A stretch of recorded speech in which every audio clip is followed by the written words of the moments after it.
They didn't whisper it. They didn't hide it behind champagne smiles or fake hugs. No, my parents stood there in front of 200 guests, looked me dead in the eyes and called me a barn wife. My mother scoffed like she tasted something rotten. My father chuckled. My sister smirked, veil glowing in the sunset like a crown. And I stood near the back row in a dress I paid for myself, trying not to shake. I swallowed the shame like poison, thick, burning, unforgettable. They didn't just insult my marriage. They spat on everything I'd built, every quiet morning on the farm, every night I spent holding on to love instead of money. They thought they'd won, that I'd come crawling back to beg for approval, that I'd disappear unnoticed, unimportant. But then, the ground started to tremble. People looked up. The sky growled. And in that moment, my moment, a helicopter descended from above, kicking dust onto their perfect white tablecloths. They mocked my husband until he stepped out of that chopper and made them regret every word they ever said. So stay with me, because if you've ever been humiliated, disowned, or made to feel small, this story is for you. And trust me, by the end, you won't just be cheering. You'll be ready to rise too. Ella Callahan was 32 years old, a respected interior designer in New York City.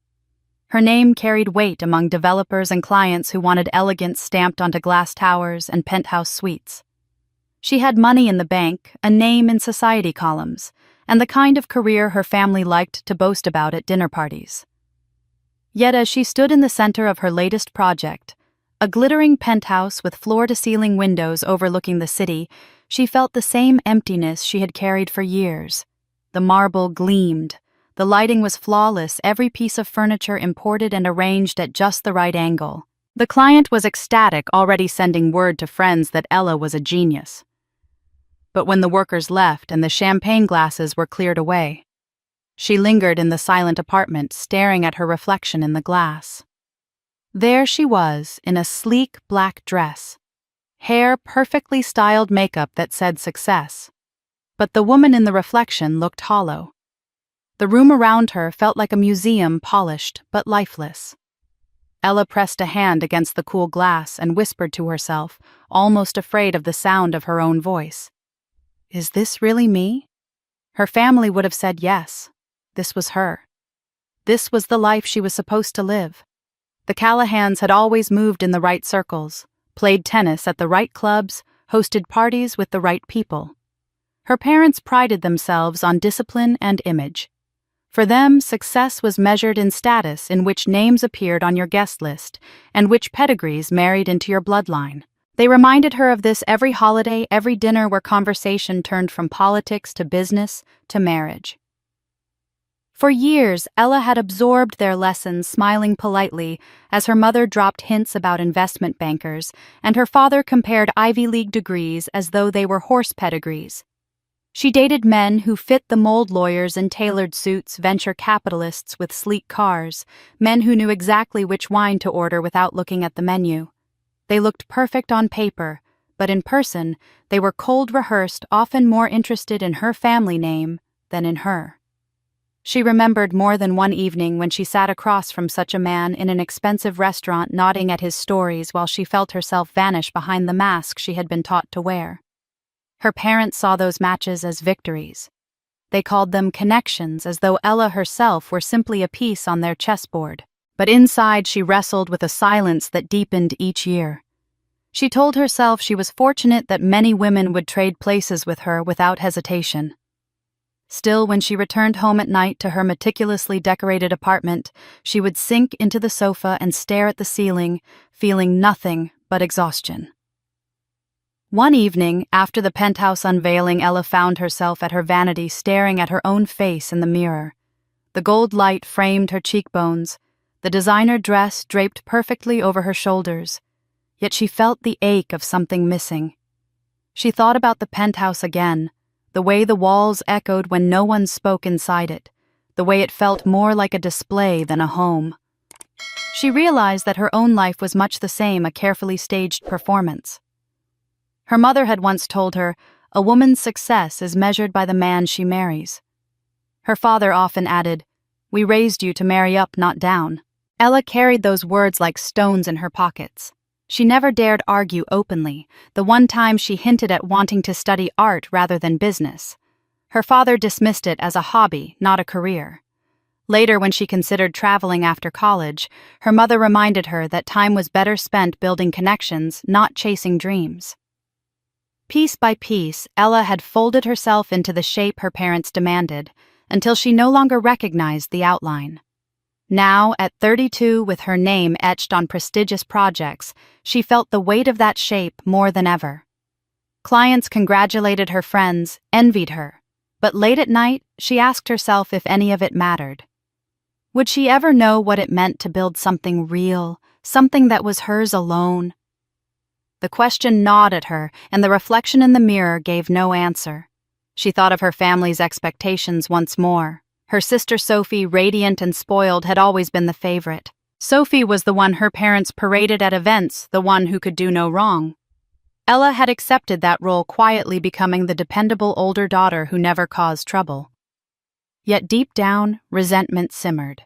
She had watched Sophie glide effortlessly through life while Ella carried the responsibility of appearances.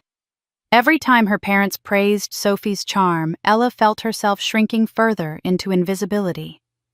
That night, she poured herself a glass of wine and sat by the window, the city spread beneath her like a field of stars. She wondered what it would feel like to live without the weight of family expectations, to step off the path carved for her. She wondered if love could exist outside of pedigrees and contracts. She wondered if she would ever be seen for who she truly was rather than what she represented. The emptiness pressed heavier on her chest. Ella knew something had to change, though she had no idea how. She only knew that the life she had built, glamorous on the outside, hollow within, could not sustain her forever. And then, as if fate had heard her quiet plea, an invitation came across her desk. Not to another gala or design showcase, not to another evening of polite conversation and champagne. It was for a modest agricultural fair upstate where one of her clients was launching a new line of organic products. She almost declined thinking it beneath her usual assignments, but something made her pause. She remembered the taste of fresh fruit from childhood summers, the simplicity of dirt under her nails, when she was allowed to play in the garden before her parents pulled her inside. A whisper inside her urged her to go. She didn't know it yet, but at that fair, among the stalls of produce and the scent of fresh earth, a stranger would step into her path, a man whose presence would shake everything she thought she knew about success, family, and love. The invitation to the agricultural fair in Hudson Valley seemed at first like a small assignment, a break from the gleaming towers and penthouses that usually filled Ella's calendar. She almost turned it down, thinking it trivial compared to her usual clientele, but something compelled her to accept. Perhaps it was the restlessness that had been gnawing at her, or the faint nostalgia for summers, when she had felt soil beneath her fingers before her parents pulled her back inside to preserve her hands for piano lessons. Whatever the reason, on a crisp Saturday morning, she found herself driving north away from Manhattan's glass skyline and into the wide stretch of countryside where fields rolled out under the autumn sun and the air tasted of apples and earth. The fair bustled with families, farmers, and vendors selling everything from handmade cheese to jars of honey. It was noisy, unpolished, even a little chaotic, but Ella felt something loosen in her chest as she walked through the stalls. She was there in a professional capacity, overseeing the design of a booth for a new organic brand launching its line of preserves and juices.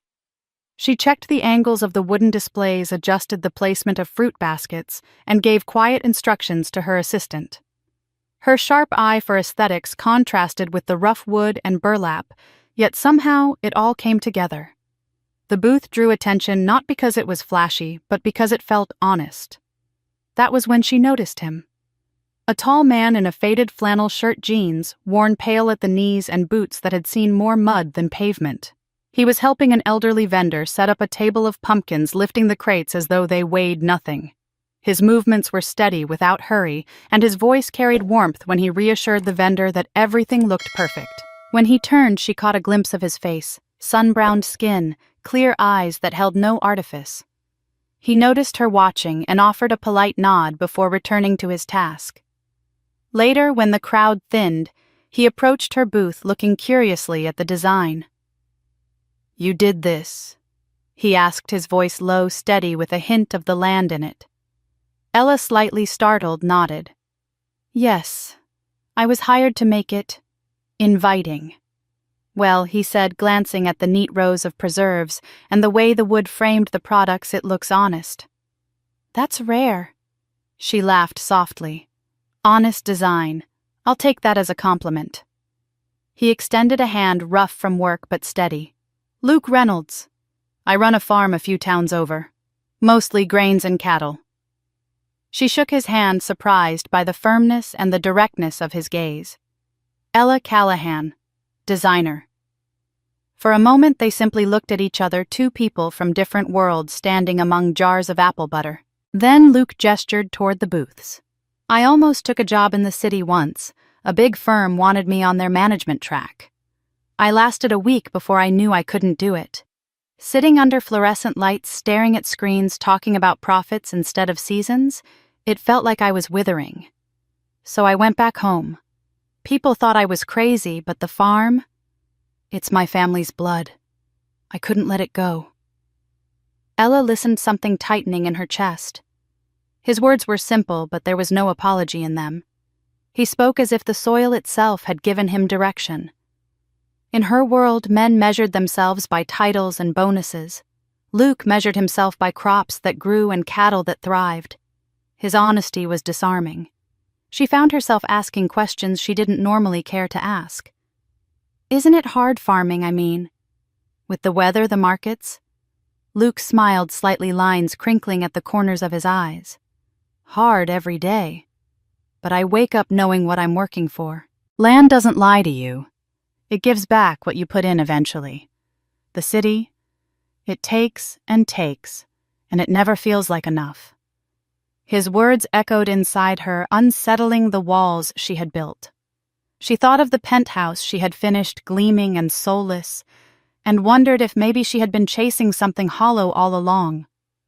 For the first time in years, she felt a spark, not admiration for a client's wealth, not relief at a job well executed, but curiosity about a man who seemed utterly content with who he was. They walked together through the fair, talking about simple things, the price of grain, the unpredictability of seasons, her work with design. Ella admitted she often felt her projects were beautiful but lifeless shells for people who wanted to display status rather than create homes. Luke listened intently, never mocking, never interrupting, as though her frustrations mattered. He spoke of his own dreams, expanding his farm to try sustainable methods, passing something stronger down to the next generation.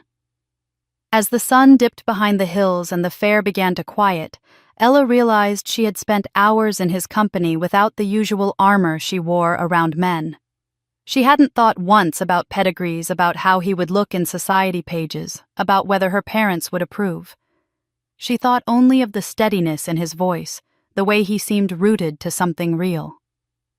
When they parted, Luke touched his hat in a gesture so simple and old-fashioned it made her smile. "Maybe I'll see you again," he said. She nodded, though her heart was racing with questions she didn't dare speak. That night, driving back to Manhattan, the city lights seemed harsher, colder. She replayed his words about the land not lying, about working for something that mattered. For the first time, the image of her family's perfect suitors felt shallow, brittle, compared to the strength of a man who chose soil over skyscrapers. Ella didn't know it yet, but this meeting was the beginning of everything. What she couldn't have guessed was that Luke carried a secret of his own, one that would change how she saw him and herself forever. Ella could not shake the memory of that afternoon in Hudson Valley. The fair was long over, the booths dismantled, the laughter and music faded into memory, but Luke's voice lingered with her like the aftertaste of something both foreign and strangely familiar. She returned to New York and slid back into her life of deadlines, fabric swatches, and clients who measured success in square footage and imported marble. Yet in quiet moments, she caught herself smiling at the thought of a man who had soil under his nails and spoke about the land as though it were alive. It began with phone calls. At first, short, polite exchanges to thank him for walking her around the fair, then longer conversations that stretched into midnight. Luke spoke with ease about the rhythms of his days, the unpredictability of weather, the satisfaction of seeing fields ripen under his care. He listened when she confessed her doubts about her work, when she admitted she often felt more like a performer than a creator. His silence never felt dismissive. It felt like space where she could breathe. Soon weekends became their secret time. She found reasons to travel upstate visiting a client overseeing a site. In truth, she was slipping into Luke's truck, riding out to the fields where the horizon seemed to open wider than she had ever seen. They kept it hidden not out of shame, but necessity. Ella knew the circles she moved in. Her family's friends were quick with whispers, her parents quicker with judgment. Luke belonged to no club, held no title, and drove no luxury car. He was the sort of man her parents would dismiss with a glance. So she met him in quiet places, a diner off the highway, where no one from the city would wander back roads lined with maples blazing red in the fall. In those moments, she felt more alive than she had in years. Still, secrets have a way of slipping out. It was Sophie, her sister, who first noticed Ella's absences. She made a joke at dinner asking if Ella's mystery farmer was keeping her busy. Their mother's fork clinked against the china, her father's eyes narrowing. Ella tried to laugh it off, but the question hung in the air like smoke. Within days, her parents demanded answers. The confrontation came in their penthouse beneath the weight of chandeliers and family portraits. Her father's voice was sharp, slicing through the air. A farmer. Ella, after everything we invested in you, after the schools, the introductions, the sacrifices, this is what you bring home. Her mother's tone was colder still. Do you understand what people will say? Do you understand what this does to our name? Sophie Ever, the favored one, sat smirking, adding small cuts disguised as concern. He's beneath you, Ella. Everyone knows it. Their words struck harder than she expected. She had known they would disapprove, but the venom in their voices stunned her. They spoke of Luke as though he were dirt unworthy of even being considered. They reminded her of every gala she had attended, every man they had once praised as suitable. They wielded status like a weapon, and for the first time, Ella felt the full weight of what it meant to defy them. That night, lying awake in her own apartment, she replayed every word. Was love measured by income, by lineage, by the right friends in the right rooms? Or was it measured by the steadiness of a man who woke before dawn to tend his fields, who looked her in the eye and saw her as she was not, as a pawn in a family game? She remembered the penthouse she had designed, flawless and hollow. She remembered the way Luke had spoken about soil, about truth that could not be bought or faked. The question tormented her. Could she bear the cost of choosing him? Could she live with herself if she did not? Ella had spent her life meeting expectations, folding herself into the shape her family demanded. But with Luke for the first time, she felt like she was unfolding, becoming whole. Her parents thought they had cornered her, forced her to see reason. Instead, their cruelty ignited something fierce inside her. She was tired of masks, tired of bending. And though fear clawed at her, she knew what she had to do. Ella was about to make a choice that would sever her from the only world she had ever known. A choice that would silence the dinners, the invitations, the pretense of belonging. A choice that would leave her standing alone but free. What she did next would ensure her family never looked at her the same way again. Ella's decision did not come with fireworks or shouting matches. It came in the stillness of her apartment one evening, suitcase open on the bed, the skyline blinking through her window like 1,000 watchful eyes. She folded her clothes slowly, not with hesitation, but with finality, each garment a statement of departure. The phone rang several times, her mother, her father, Sophie. But she let it ring until the sound stopped echoing through the room. She had already heard their arguments, their warnings, their disdain. She would not hear them again.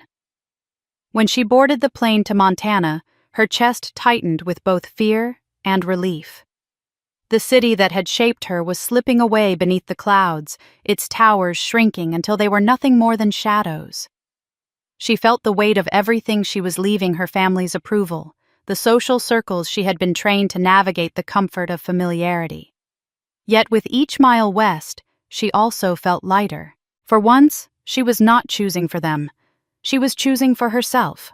Luke met her at the small regional airport, his truck parked by the gate, his smile as steady as the mountains that rose behind him. He didn't ask if she was sure. He simply took her bag, loaded it into the truck, and reached for her hand. The gravel crunched under their tires as they drove out into a landscape that stretched wide in unbroken golden fields, swaying beneath a sky that seemed impossibly vast. Ella rolled down the window, letting the wind tangle her hair, the scent of earth and grass filling her lungs. It was so different from the city's sharp edges that she felt as if she were stepping into another life entirely. Their wedding was held a few months later, not in a cathedral or a ballroom, but in a meadow just beyond Luke's farmhouse. The sky itself was their ceiling, the rolling hills their walls. Wildflowers lined the path she walked, carrying a bouquet cut fresh that morning. A few neighbors gathered, kind souls who brought pies and hand-sewn quilts as gifts. Luke wore a simple suit and Ella a plain white dress without designer labels. It was quiet, intimate, and achingly real. But her family was not there. The chairs she had reserved for them remained empty, a reminder of what she had left behind. Days before, her mother had called one final time. Her voice, clipped and cold, carried words Ella knew she would never forget. "You're marrying down. Don't expect us to help you back up." With that, the line had gone dead, and with it any lingering hope of reconciliation. Ella stood at the altar with Luke, her hand in his, her heart steady. The vows they exchanged were not about legacy or wealth, but about seasons, patience, and endurance. When the officiant pronounced them husband and wife, the meadow erupted with applause from the handful of neighbors. But Ella's eyes filled with tears, not for the absence of family, but for the presence of something truer. She was not marrying down. She was rising into a life where she could finally breathe. Later that evening, as the last of the guests left and the lanterns flickered against the dusk, a sudden summer rain began to fall. Ella stepped outside alone, letting the drops soak her hair and dress, the mud softening beneath her feet. She tilted her face toward the sky, arms slightly spread, and felt the rain wash away the remnants of her old life. Behind her, Luke called for her to come inside, but she lingered, standing in the storm, as if baptizing herself into the life she had chosen. In that moment, she felt both fragile and unbreakable. She knew the cost of her decision, the silence from her family, the sneers from her old circle, the severed ties that could never be mended. Yet she also knew that love worth choosing was never measured in pedigrees or parties.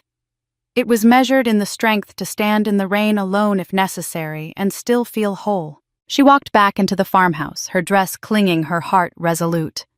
Luke wrapped a blanket around her shoulders, his warmth grounding her as the storm raged outside. She had crossed a line that could never be erased, and she was ready to face whatever storms might follow. What Ella did not know was that her new life, so simple and promising, would soon be tested in ways she could not yet imagine. The quiet joy of the farm would not remain untouched. A loss was waiting on the horizon, one that would strike at the heart of her newfound happiness and force her to confront pain deeper than family rejection ever could. The first months on the farm felt like stepping into a new rhythm, one that Ella's body and mind had never known.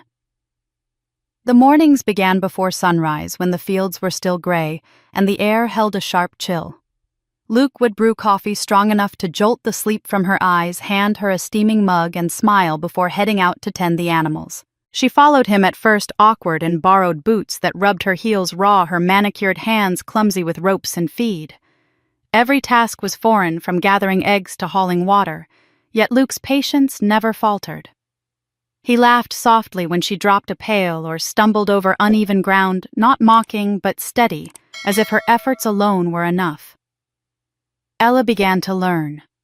She planted rows of vegetables in soil dark and fragrant, her nails caked with dirt that no salon could ever scrub clean. At night she scrubbed her hands raw, but she carried a quiet pride when shoots appeared green and defiant against the wind. She learned the sharp scent of hay, the weight of rain-soaked laundry, the sting of winter wind that slipped through the cracks of the old farmhouse. The conveniences of the city delivery service's doorman taxis waiting at the curb were gone. In their place came evenings by the wood stove, the smell of soup simmering, and the sound of Luke's steady voice recounting the day. Despite the challenges, Ella discovered joy in the simplicity.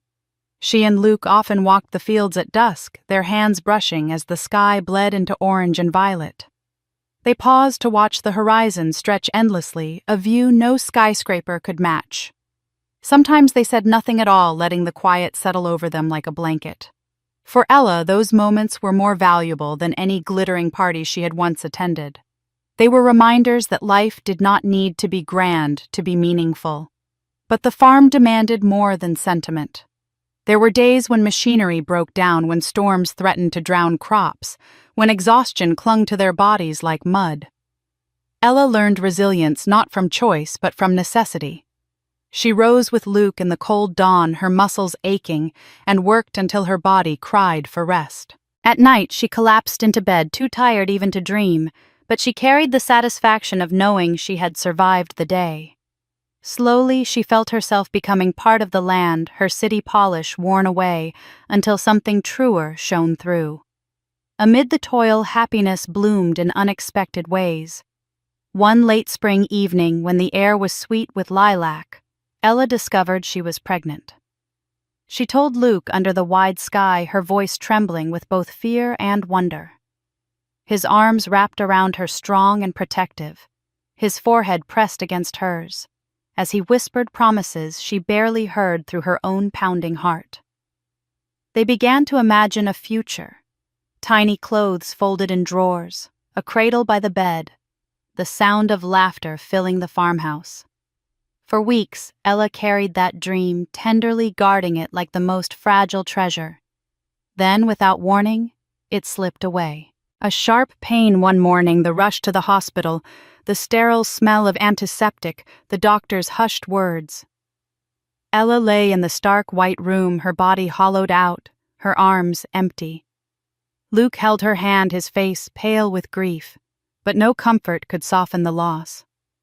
She returned home to the farm, the fields still stretching wide, the sun still setting in glory. But everything seemed muted, dulled by sorrow. The nights were the hardest. She lay awake listening to the creak of the farmhouse, the distant lowing of cattle, the silence that pressed against her chest. Luke tried to reach her, to remind her that they still had each other.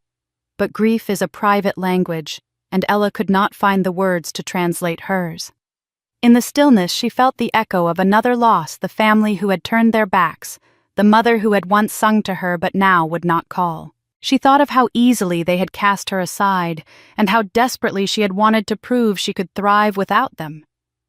Now, empty and broken, she wondered if they had been right all along. Days stretched into weeks. Slowly, Ella forced herself back into the rhythm of the farm, though the joy of planting of sunsets felt distant. She clung to Luke, to his steadiness, but part of her carried a wound that would not heal quickly. The fields did not pause for grief. The animals still needed feeding, the land still demanded care. In that relentless cycle, Ella found a measure of strength. She rose each morning, wiped her tears in secret, and walked into the day. She began to smile again, faintly at first, when Luke caught her hand and pulled her into a slow dance in the kitchen, when the dog bounded through the fields, when neighbors brought pies to remind her she was not alone. Healing was not swift, but it was real. Just as she began to believe that peace might settle over them again, the phone rang late one evening.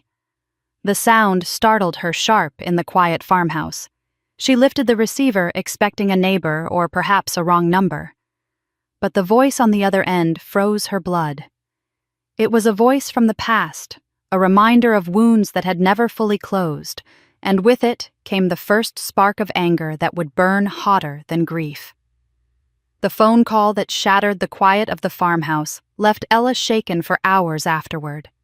It had not been her mother or father on the line, but a mutual acquaintance from her old world, a woman who still attended the same charity galas and luncheons her family frequented. The voice was careful, almost sympathetic, yet every word struck like a blade. Her parents, the woman confided, had interfered in far more of Ella's life than she realized. It wasn't only their disapproval of Luke or their constant reminders to marry up. They had worked in shadows for years, nudging, pushing, sometimes outright blocking paths that might have led Ella elsewhere. After she hung up, Ella sat by the kitchen table long into the night, her hands folded tightly in her lap. At first, she wanted to dismiss it as gossip, another poisoned dart from the world she thought she had left behind. But the more she turned it over in her mind, the more the pieces began to fit. Memories that had seemed innocuous now sharpened into something darker. She recalled the summer she had begged to take a painting class in Italy, only to be told that it would make her look unserious, frivolous in the eyes of important connections. Her father had suggested a business internship instead, one that had led her neatly into the career her family approved of. She thought of the time she had wanted to publish a small collection of sketches during college, only to have her mother dismiss the idea as childish doodles that would embarrass the family name. Even friendships had been curated with her parents discouraging her from spending time with those they considered beneath their circle. As she replayed these moments, she realized how many times she had silenced her own desires. Each dream she had folded away like delicate paper tucked into a drawer and forgotten. At the time, she had told herself she was being sensible, practical, loyal to her family. Now, in the quiet of her farmhouse kitchen, she saw the truth. She had been controlled, shaped into the perfect daughter her parents wanted with no regard for the person she might have become. The realization lit a spark of anger deep inside her. It was not the wild fury of the young, but something heavier forged from years of quiet submission. She gripped her mug so tightly the porcelain threatened to crack. How much of her life had been stolen from her under the guise of love and guidance? How much of herself had been lost in the process? She thought of the miscarriage, the hollow ache that still lingered, and she felt a bitter pang at how her parents would have likely dismissed that pain too, reducing it to inconvenience or weakness. For a fleeting moment, Ella considered calling them not to beg, but to confront. She wanted to throw their manipulation in their faces, to force them to hear the rage she had buried for decades. But then she glanced toward the stairs where Luke was asleep, his steady breathing drifting down into the silence. He had given her sanctuary, a chance at a different life. She could not let her anger drag her back into the world she had chosen to leave. Protecting her fragile peace mattered more than proving her point. So she swallowed the fury, burying it under the same discipline her parents had once demanded. In the morning she rose as usual, helped Luke with chores, smiled when neighbors stopped by. To the outside world, she appeared calm, even serene. But inside her chest, a storm brewed. The truth had cracked open old wounds, and though she tried to ignore them, they pulsed with a pain she could not quite numb. It was in this fragile state that Ella began to notice small changes in Luke's behavior. He grew quieter at times, slipping away without explanation for hours, sometimes days. When she asked where he had been, he would smile and kiss her cheek, saying only, "Business in town. Nothing to worry about." But there was something in his eyes, something guarded, almost secretive, that stirred unease. Once she found a receipt tucked into his jacket from a company she didn't recognize, printed with numbers that made little sense for the kind of farm purchases she was used to seeing. She told herself it was nothing, just her imagination magnifying ordinary things because of the shadows her family had stirred. Yet the doubt lingered, growing each time he left without details, each time his phone buzzed and he stepped outside to answer. She wanted to trust him. She did trust him, but the past had taught her that trust could be a fragile illusion. And now, with suspicion gnawing at her, Ella faced a terrifying question. What if the one person she had chosen over everything else was hiding a truth of his own? At first, Ella thought little of Luke's absences. Farming life was unpredictable, filled with errands that could stretch for hours or even days when machinery failed or livestock required transport.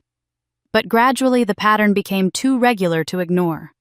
Once a month, sometimes twice, Luke would pack a small bag and leave before dawn, returning days later with little explanation. When she asked where he had gone, his reply was always the same, spoken with quiet conviction, but no detail for our future. Trust me. The words should have reassured her, yet instead they lodged in her chest like a stone. Trust had always been difficult for Ella. Years of bending to her family's will had taught her that promises could be laced with manipulation, that guidance could mask control. Luke was nothing like them, or at least she had believed so. But the secrecy unsettled her. Each time he disappeared down the dirt road, leaving her in the vast quiet of the farm, she felt the echo of old doubts. She had left her family to build something honest, to live without pretense. Yet here she was again, wondering if the ground beneath her was shifting. The moment that deepened her suspicion came on an ordinary afternoon. Luke had left 2 days earlier, and Ella was gathering laundry from his jacket when a folded slip of paper fell from the pocket. It was a receipt printed with the logo of a major technology corporation she recognized from her years in New York. The amount was staggering, far beyond the cost of farm supplies or repairs. The description listed only a vague consultation fee. Ella stared at it, her fingers trembling, her mind racing with questions. What business did a Montana farmer have with one of the largest tech firms in the country?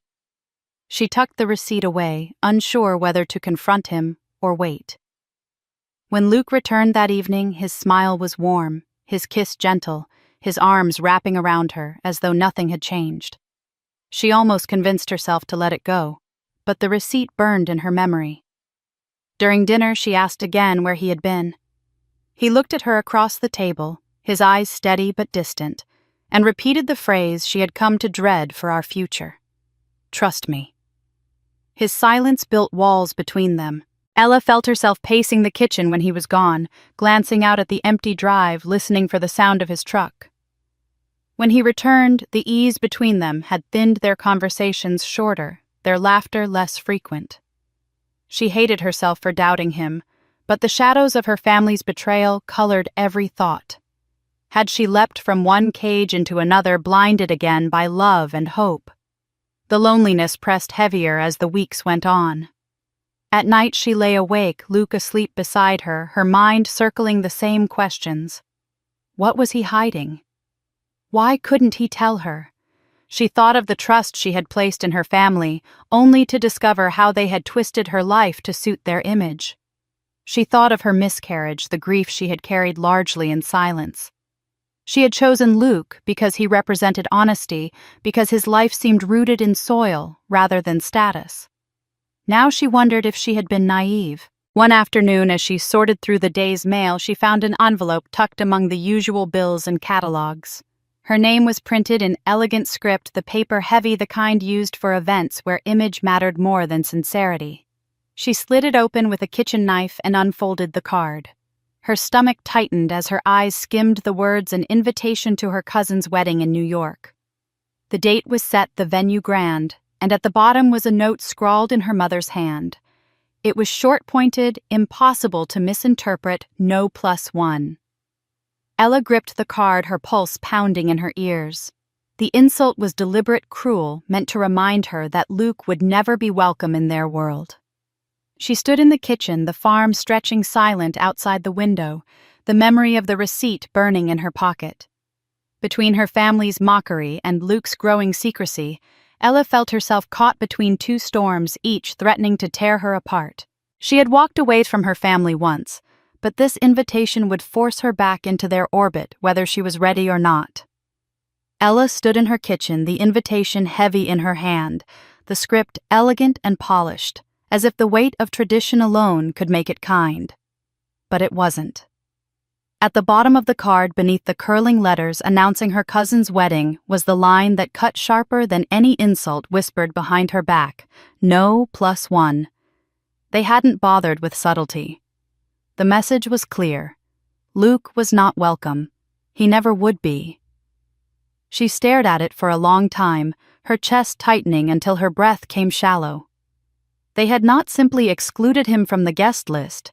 They had erased him from her life as if he were an inconvenience they could discard with ink. She remembered the countless times her parents had used similar tactics, how they had shamed her out of painting, maneuvered her into careers that reflected well on them, clipped her wings before she ever had the chance to fly. This note was nothing new. It was simply the latest weapon in a long arsenal of humiliation. The phone buzzed on the counter. A message from Sophie lit up the screen, each word steeped in condescension. "You chose a farmer over us. Don't embarrass us again." Ella's thumb hovered over the screen. 1,000 replies rushed through her mind, some scathing, some pleading, some that begged for a sister she no longer believed existed. Instead, she set the phone down, her hand trembling. Rage and shame churned inside her, colliding until her stomach ached. She had thought leaving had freed her, but here it was again, the power her family still held to reduce her to a girl at their table, silenced with a look, dismissed with a phrase. Luke found her later that evening, still at the counter, the card and phone beside her like twin knives. He touched her shoulder gently, his eyes searching her face. She wanted to tell him everything, to hand him the insult so he could see what they thought of him, but the words caught in her throat. His absences, his secrets, the widening gap between them, they all tangled with her family's cruelty until she could barely separate one wound from the other. So she only said, "They sent an invitation." Luke's brow furrowed, but he said nothing. His silence was meant to be a comfort, but in that moment it only deepened the hollow inside her. She wished he would rage, curse them, demand to go with her. Instead, he wrapped his arms around her, murmured, "You don't owe them anything," and left it at that. But Ella felt she did owe them something, not compliance, not obedience, but confrontation. She could not bear to let them believe she was too ashamed to stand in their presence. For too long she had walked away in silence, allowed them to control the narrative. If they thought she would hide in Montana, too humiliated to face them, then they did not know her at all. Over the next week the decision crystallized. She would go. She would walk into their world on her own terms. She would sit in their gilded halls, look them in the eye, and let them see that their rejection had not destroyed her.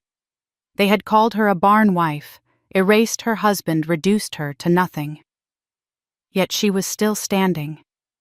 She would make them face that truth. Still at night, doubt gnawed at her resolve. She lay awake, listening to Luke's breathing, the receipt from the technology company hidden in her drawer, the memory of his evasions pressing at her mind. Could she truly defend her choices if she wasn't certain of the man she had chosen? The thought sickened her, but the shame from her family burned hotter. Whatever Luke was hiding, it could not be worse than the disdain of those who should have loved her. When the day of departure drew near, she packed carefully each dress and pair of shoes, a reminder that she still knew how to play their game. She slipped the invitation into her bag, its cruel note now fueling her determination. She would walk into that wedding alone if she had to, but she would not walk in broken. On the eve of her journey, a call came through from the same acquaintance who had once warned her of her parents' interference. The voice was lower this time, more urgent. "Be careful, Ella," the woman said. "This isn't just about a wedding. They've been planning something. I shouldn't be telling you this. But..." The line crackled, then went dead, leaving Ella clutching the receiver, her heart hammering. The insult of the invitation had stung, but now a darker truth loomed. Her family wasn't merely trying to humiliate her. They were preparing something far more deliberate, and she was walking straight into it. Ella arrived in New York with her nerves wound tight, the invitation heavy in her purse like a stone. She told herself she was ready for the sharp looks, the whispered insults, the cold dismissal. What she wasn't prepared for was Rachel waiting for her in the lobby of the hotel where most of the family was staying. Rachel, younger by a few years, had always lingered at the edges of their gatherings, quiet, overlooked, more often ignored than embraced. Now she approached Ella with eyes darting, her voice low and urgent. "We need to talk," she said, tugging at Ella's arm before she could refuse. They found a quiet corner in the cafe, the clatter of dishes covering their words. Rachel leaned forward, her expression tight. They've hired someone, a private investigator, to dig into Luke, to find anything they can twist against you. The words landed like a blow. Ella felt the blood rush to her ears, her pulse thundering. What she whispered. Rachel nodded, her fingers twisting the edge of her napkin. Your father and Sophie, they're paying for it. They want to humiliate you at the wedding to prove you chose wrong, that he's not who you think he is. For a moment, Ella couldn't breathe. The cruelty wasn't surprising, but the calculated malice of it cut deeper than she wanted to admit. Her family wasn't content with rejection. They wanted destruction. She pressed her hands to her temples, fighting the nausea rising in her throat.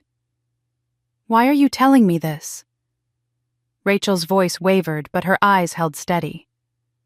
Because I'm tired of watching them tear people apart, and because I know you loved me once, even when no one else bothered to notice I was there. That night, Ella confronted Luke. He stood at the window of their rented room, looking out at the city lights when she told him what Rachel had revealed. For a long time, he didn't answer. Then he turned, his expression calm but solemn. I know, he said simply. Ella's heart jolted. You know? And you didn't tell me. Luke stepped closer, taking her hand. They can dig all they want. They'll find nothing that matters. The truth will outshine their lies. I didn't want to burden you with their poison. His confidence should have soothed her, but instead it unsettled her. What truth? What shadows lingered in his past that he thought could stand against such scrutiny?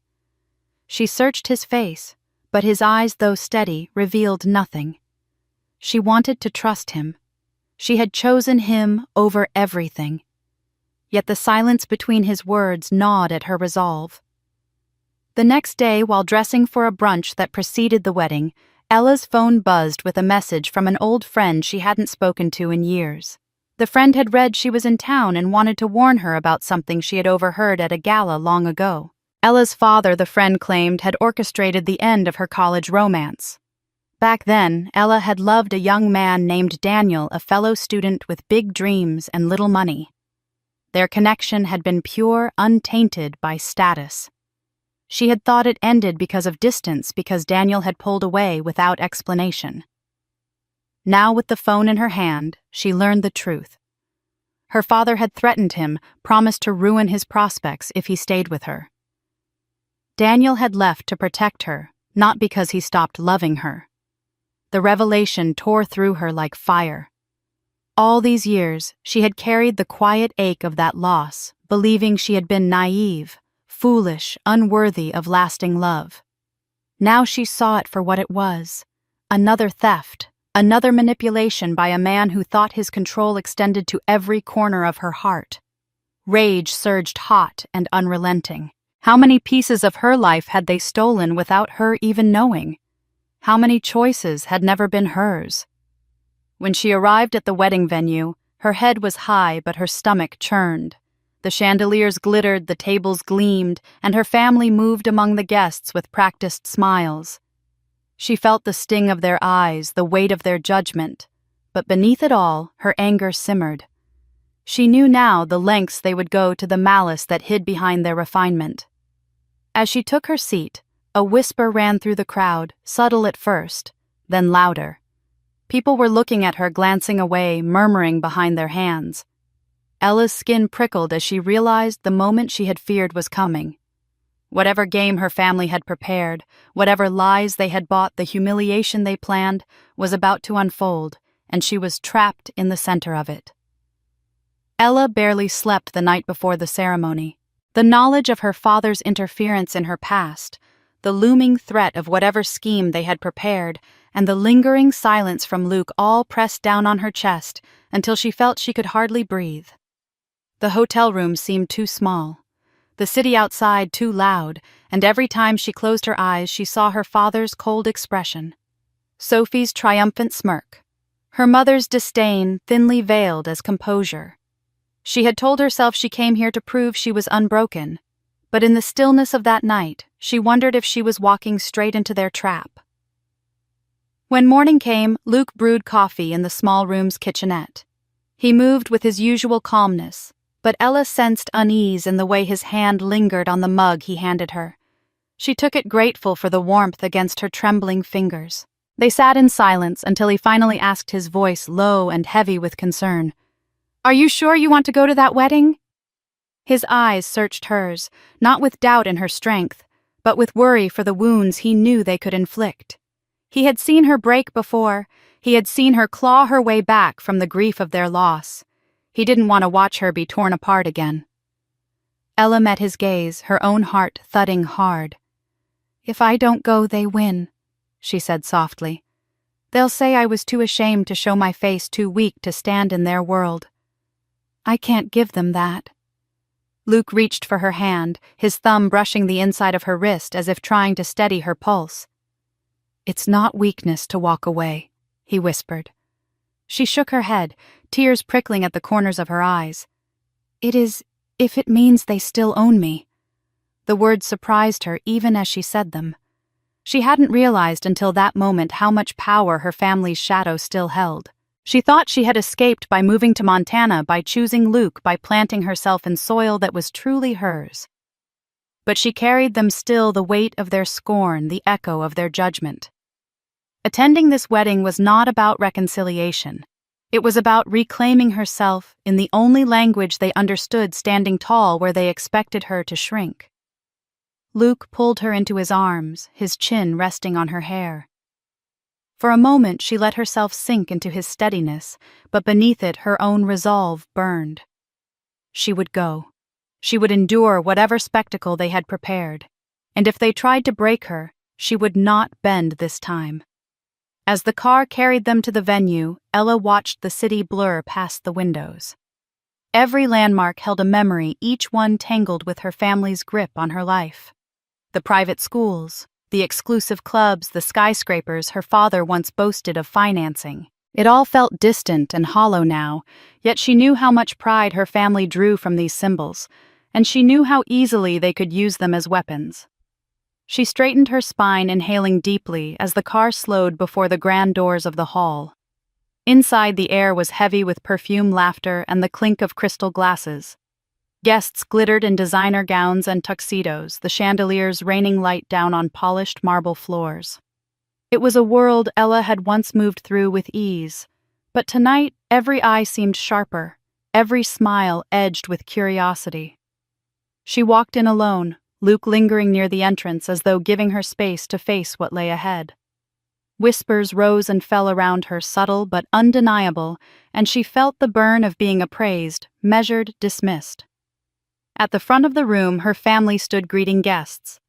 Sophie beamed radiant in her role as hostess, while their parents flanked her like a royal court. When Ella approached, the temperature seemed to drop. Her father's jaw tightened, her mother's lips curved into a smile too brittle to be kind, and Sophie's eyes gleamed with satisfaction. Ella braced herself, every step measured, her head held high. She reminded herself with each breath that she was no longer the girl they could bend to their will. But as she reached the reception area, one of the ushers intercepted her with an apologetic glance. He gestured to her seat, and Ella's stomach dropped when she saw where it was, at a small table tucked near the restroom doors, far from the glittering heart of the celebration. Around her, people murmured the message obvious. They had placed her where the smell of disinfectant lingered, where guests would pass with sidelong glances, where no one of consequence would sit. Her face burned. She felt the humiliation rise like a wave, threatening to crash and drown her resolve. This was no accident. It was calculated, deliberate, another move in their game to remind her that she was beneath them, that her choices had stripped her of place and worth. Her chest ached with the weight of it, her vision blurring as she lowered herself into the chair. She had told herself she was prepared. She had told Luke she would not let them win. But sitting there, the noise of laughter spilling across the ballroom, she felt the crack of something deep inside. She had reached the moment she had feared most, the edge of her endurance. What came next would either break her completely or force her to rise in a way she never had before. The stench of disinfectant lingered faintly where Ella sat, the hum of the ballroom muffled by the steady opening and closing of the restroom door just a few feet away. Guests swept past her table without a glance, their silks and satins brushing against her chair, as if she were part of the decor rather than family. The music was soft, the clink of glasses constant, yet she felt each sound like a needle against her skin. She forced herself to straighten her back, her fingers clasped tightly around her napkin as whispers drifted from the neighboring tables. "That's her," a woman murmured, her tone pitched just high enough to carry. "The one who married the farmer." Another chuckle followed. "Imagine throwing away everything for dirt under your nails." She could have had anyone. Then, sharpest of all, a voice laughed outright. "Barn wife." That's what she is now. The words, spat with casual cruelty, cut deeper than they could have known. Ella's face burned, though she kept her eyes fixed on her plate. She wanted to stand to shout to defend the life she had chosen, but her throat closed around the words. She had expected disdain, even insults, but hearing them aloud, repeated like gossip at a market stall, stripped her of breath. When the speeches began, she turned her gaze toward the head table. Her father rose first, his voice booming across the hall, practiced and polished, thanking guests for sharing in their family's joy. He spoke of Sophie, radiant and accomplished, and of the groom, a man worthy of her hand. Applause followed, glasses lifted, and for a fleeting second, Ella braced for her name, for even the barest acknowledgement that she too was his daughter. But the words never came. He set his glass down, smiling with pride, and sat. Her mother followed, dabbing delicately at her eyes, voice trembling with carefully staged emotion. She spoke of Sophie's beauty, of her grace, of the future she deserved. She thanked guests for celebrating with our beloved daughter and wished the couple every happiness. Once again, Ella's name was absent, scrubbed clean from the narrative, as if she had never belonged at all. By the time Sophie stood, Ella's chest was tight with both fury and despair. Her sister glowed, basking in the attention, her words dripping with charm. "I've been blessed with the most supportive parents," she said, "who always guided me, always made sure I chose wisely. I owe them everything." Her gaze slid across the room, resting briefly on Ella with a glint of triumph before moving on. "They taught me what happens when choices are made in haste, without thinking of consequences." A ripple of laughter swept the hall. The barb was unmistakable. Ella's vision blurred. She gripped the edge of the table, fighting the tears that threatened to spill. The napkin twisted in her hands until it tore. Every instinct screamed at her to run, to escape, before the weight of their rejection crushed her completely. But she remained seated, the humiliation pressing down until she thought she might break apart. She remembered Luke's worried question in their hotel room. "Are you sure you want to go to that wedding?" She had nodded, certain she could endure whatever came. Now, with laughter echoing in her ears and whispers clawing at her back, she wasn't sure anymore. The strength she had carried in with her felt like sand slipping through her fingers. The speeches ended, the music swelled again, and Ella sat in silence. Her body rigid, her heart ached with the emptiness of being erased by the people who should have cherished her most. She wanted to believe she was stronger than this, but in that moment, she felt invisible, small and unbearably alone. Then, just as the noise of the celebration rose, a new sound cracked through the air. At first it was a low vibration, a tremor that rattled the glassware on the tables. Guests glanced upward, murmurs rippling as the chandeliers quivered slightly. The vibration grew louder, steady, and insistent until it swallowed the music entirely. People rose from their chairs, necks craning, confusion spreading across the ballroom. Ella's breath caught in her throat. A distant thunder was descending, not from the sky, but from above the building itself. A sound powerful enough to silence 200 voices in an instant. Something was coming, and it was about to shatter the night in ways no one could have imagined. The rumble grew until it drowned out every sound in the ballroom. Guests rushed to the windows, craning their necks toward the night sky. Outside, over the manicured lawns and white tents of the wedding lights blinked in a slow descent. At first, no one could believe what they were seeing. A private jet, sleek and gleaming under the floodlights, was lowering toward the open field just beyond the reception hall. Its engines roared, scattering leaves and rattling champagne flutes on their stems. The orchestra faltered bows, dropping mid-note as the entire celebration shifted its gaze to the spectacle unfolding outside. Ella rose to her feet, her pulse hammering in her ears. For a moment she thought she was dreaming that grief and humiliation had finally spun into delusion. But as the jet's wheels kissed the ground and the plane rolled to a stop in a cloud of dust, reality settled hard in her chest. The ballroom had fallen into silence, broken only by the scrape of chairs as guests hurried closer to see. Conversations sparked speculation, curiosity, disbelief, but none louder than the single truth pulsing in Ella's mind. The cabin door opened, a stair unfolded with deliberate grace, and there he was. Luke stepped into the glow of the floodlights, his presence so commanding it cut through the haze of dust and disbelief. Gone was the man in faded flannel and worn boots. In his place stood a figure that belonged to another world entirely. His suit was tailored to perfection, the dark fabric catching the light with understated elegance. At his wrist gleamed a watch vintage and unmistakably rare, the kind her father used to boast about in his collection. His shoes shone polished leather that had never seen mud or hay. He descended each step with calm assurance, as though arriving at such an event was nothing out of the ordinary. The guests gasped. Some covered their mouths. Others whispered his name without knowing who he was, the image alone enough to stir awe. The same people who had moments before mocked Ella for being married to a farmer now clutched each other's arms, struggling to understand what they were seeing. Her parents stood frozen near the head table, their expressions a study in shock. Her father's face drained of color, her mother's painted smile faltering as though it might crack.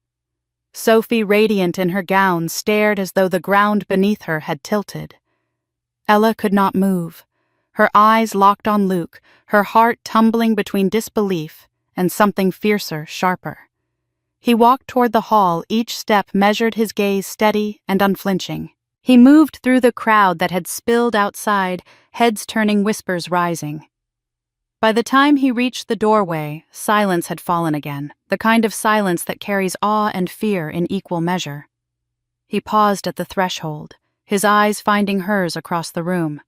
In that instant, she saw him differently, not as the man who woke with the dawn to tend cattle, not as the figure who disappeared on mysterious trips with little explanation. Here was a man who belonged to both worlds, and perhaps to one that stretched even beyond them. The farmer she loved and the stranger she barely knew had merged into one, standing tall before her family and every guest who had ever doubted him. Her father took an uncertain step forward. His voice strained as he called out, "What is the meaning of this?" But his words fell flat, swallowed by the sight of Luke standing in tailored perfection, untouched by the sneers that had haunted the night. The whispers rippled faster now, speculation crashing against disbelief. Was he a businessman? A dignitary? A magnate hiding behind the guise of soil and cattle? No one could make sense of it, and that confusion was its own kind of power. Ella's breath caught as Luke's lips curved into the faintest smile, a gesture not of arrogance, but of quiet certainty. She had spent months doubting his absences, fearing his secrets. Now, as he stood framed by the glittering chandeliers and the stunned faces of her family, she realized that whatever truth he carried, it was larger than she had ever dared imagine. The ballroom moments ago alive with laughter at her expense, now waited in hushed anticipation. They had called her a barn wife, mocked her for lowering herself, erased her from their speeches. But all of it teetered on the edge of collapse because the man they had dismissed as nothing had just arrived like a storm to rewrite the script. Ella's hands trembled, her mind racing with questions that could not yet be answered. The humiliation of the evening still burned, but beneath it surged something else, an electric sense that the tide was about to turn. Luke had come not merely to stand at her side, but to shatter every illusion her family had built. The roar of the jet still echoed faintly outside, a reminder of the power that had just descended onto their carefully curated world. And as Luke took his first step into the ballroom, every eye fixed on him, Ella knew the secret he carried was about to change everything. The air in the ballroom was so still that Ella could hear the faint ticking of the chandelier's crystal pendants above. Luke stepped forward, his presence commanding silence without raising his voice. He stood tall, his gaze steady every inch of him, a contradiction to the image her family had painted. For a long moment he let the quiet stretch, allowing the weight of his arrival to settle over the room. Then, with the calm authority of a man who owed nothing to anyone present, he began to speak. "My name is Luke Reynolds," he said, his voice deep measured, carrying to every corner of the hall. "Some of you know me only as a farmer. That is true, I am a farmer. But I am also the owner of Reynolds Agricultural Group, a family enterprise that now spans over 17,000 acres across Montana, Nebraska, and Kansas." Murmurs erupted, sharp gasps breaking the silence as guests turned to one another. 17,000 acres. The figure alone was staggering, its magnitude incomprehensible to those who measured wealth in penthouses and portfolios. Luke continued, unshaken by the reaction. "Agriculture is the backbone of this country. It feeds our people, sustains our economy, and holds our future. But I knew long ago that to survive we could not farm the way our fathers and grandfathers did. We needed to innovate. So I became an early investor in AgriNext Technologies, a company committed to sustainable solutions for farming on a global scale. Today, I am one of its largest shareholders. And in 2 weeks' time, when AgriNext goes public, it will be valued among the most significant IPOs of the decade." A stunned silence followed before whispers rolled like thunder through the crowd. Ella caught fragments of disbelief. Agri. Next Forbes covered them last month. Is he serious? Then another voice, awed, almost reverent, the quiet king of American soil. Heads swiveled, eyes widened. People reached for their phones, searching for confirmation, and gasps rose again as they found the truth printed in headlines. Forbes had indeed profiled him, naming him just that, the quiet king, the man who had built an agricultural empire without stepping into the spotlight. Luke's expression softened, but his voice did not waver. "Some of you may think this was luck. It was not. I lost everything once. Years ago, I trusted the wrong partners, and my farm went under. I stood in empty fields, staring at debts higher than the sky, wondering if I had failed not just myself, but generations before me. I had a choice: walk away or rebuild. I chose to rebuild. I worked day and night. I gambled on new methods. I risked what little I had left. And slowly, season by season, I grew again. Not just crops, but a business that could stand against any storm." His words struck Ella with a force she hadn't expected. She had always loved him for his honesty, for the steadiness he carried into their quiet life. But here in this room filled with doubters, she saw another side of him, a man who had fallen to the bottom and clawed his way back, who had carried the weight of failure and still built something indestructible. He wasn't simply surviving. He was thriving on a scale her family could never have imagined. Around the room, jaws hung slack. Men who had dismissed him now looked uneasy, their faces pale. Women whispered behind their hands, no longer in mockery, but in shock. Even the orchestra had fallen silent, instruments resting in laps as musicians stared. Ella turned toward her parents. Her mother's hands gripped the back of a chair, knuckles white, while her father's jaw worked furiously as though he might grind his teeth to dust. Sophie's face was hardest to read, somewhere between fury, disbelief, and something uglier still, envy. Luke's gaze swept the room but always returned to Ella, grounding her in the storm of attention. "I didn't come here tonight to make a spectacle," he said finally. "I came because the woman you tried to humiliate is my wife.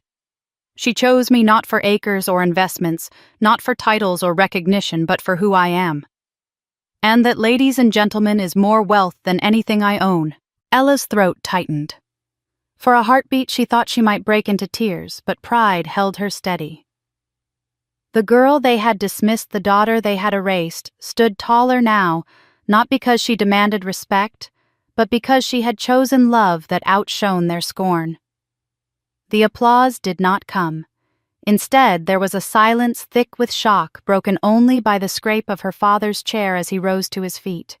His face was dark with suppressed rage, his voice low but seething. "Enough of this performance," he snapped. "You think acres make you a man. You think money makes you worthy of her." His eyes burned into Luke, then shifted to Ella with equal venom.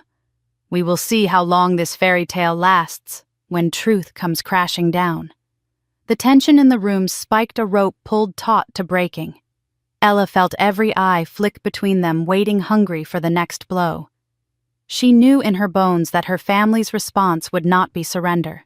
They had been embarrassed before 200 guests, their narrative shattered, their authority undermined. They would not accept it quietly. The storm was only beginning, and the fury about to descend would test her resolve like never before. The room was still vibrating with the weight of Luke's words when the first shift in atmosphere occurred. Only moments earlier, Ella had been the object of ridicule whispered about, as if she were nothing more than a cautionary tale. Now, in the glow of Luke's revelation, the same people who had laughed were rearranging their expressions into smiles, eager to position themselves near power they hadn't seen coming.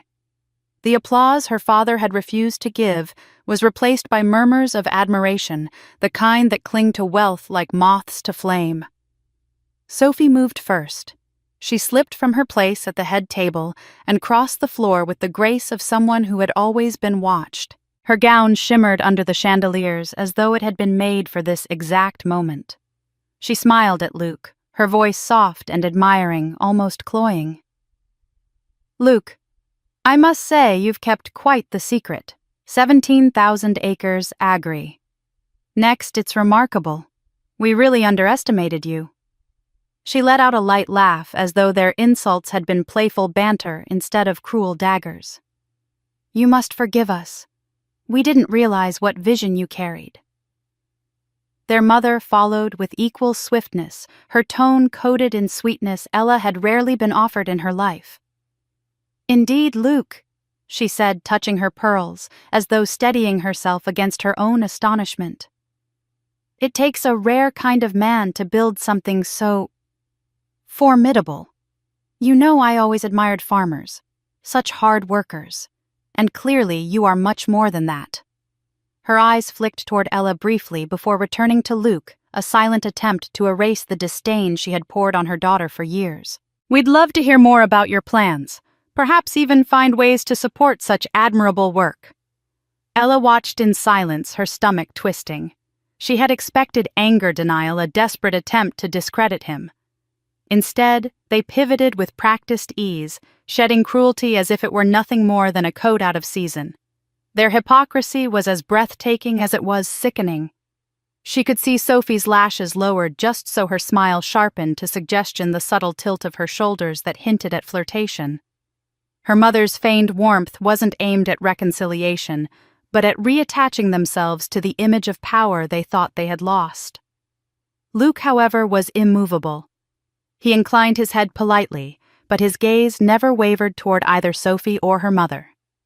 When Sophie rested her hand lightly on his arm, he shifted almost imperceptibly, letting her touch slide away without acknowledgement. His expression remained composed, his attention fixed on one person, only Ella.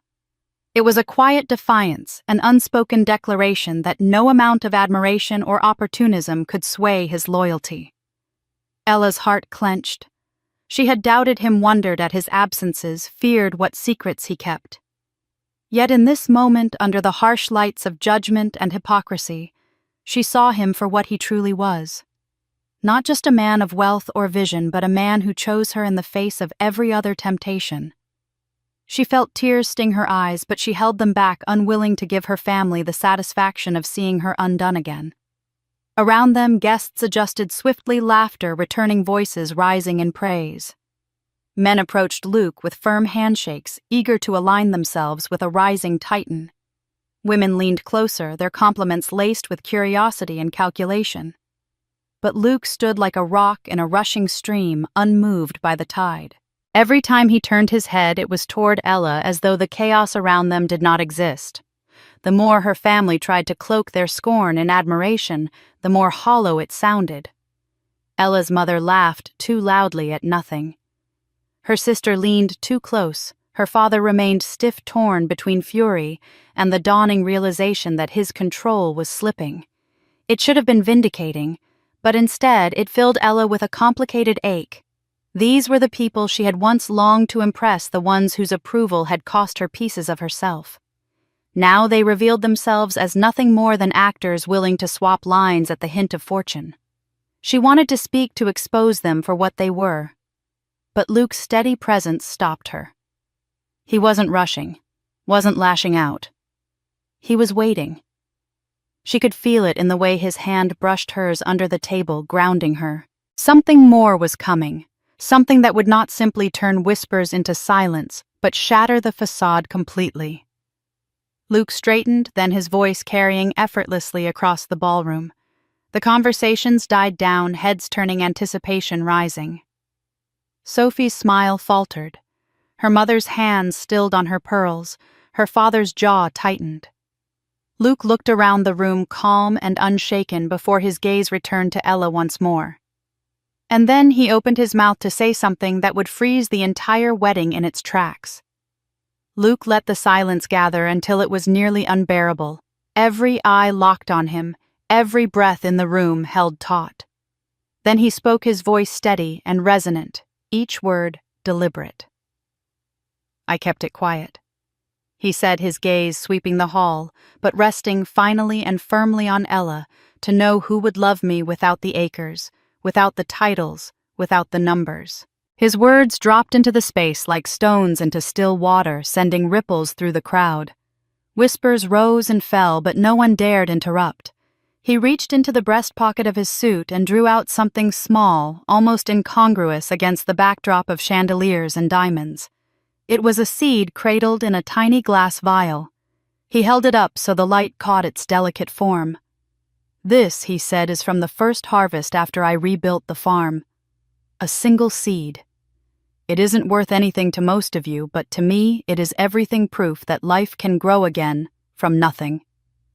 He turned then, closing the distance between himself and Ella, who sat frozen at her place near the back. The crowd parted without being asked, instinctively making way. Luke stopped before her, his eyes never leaving hers.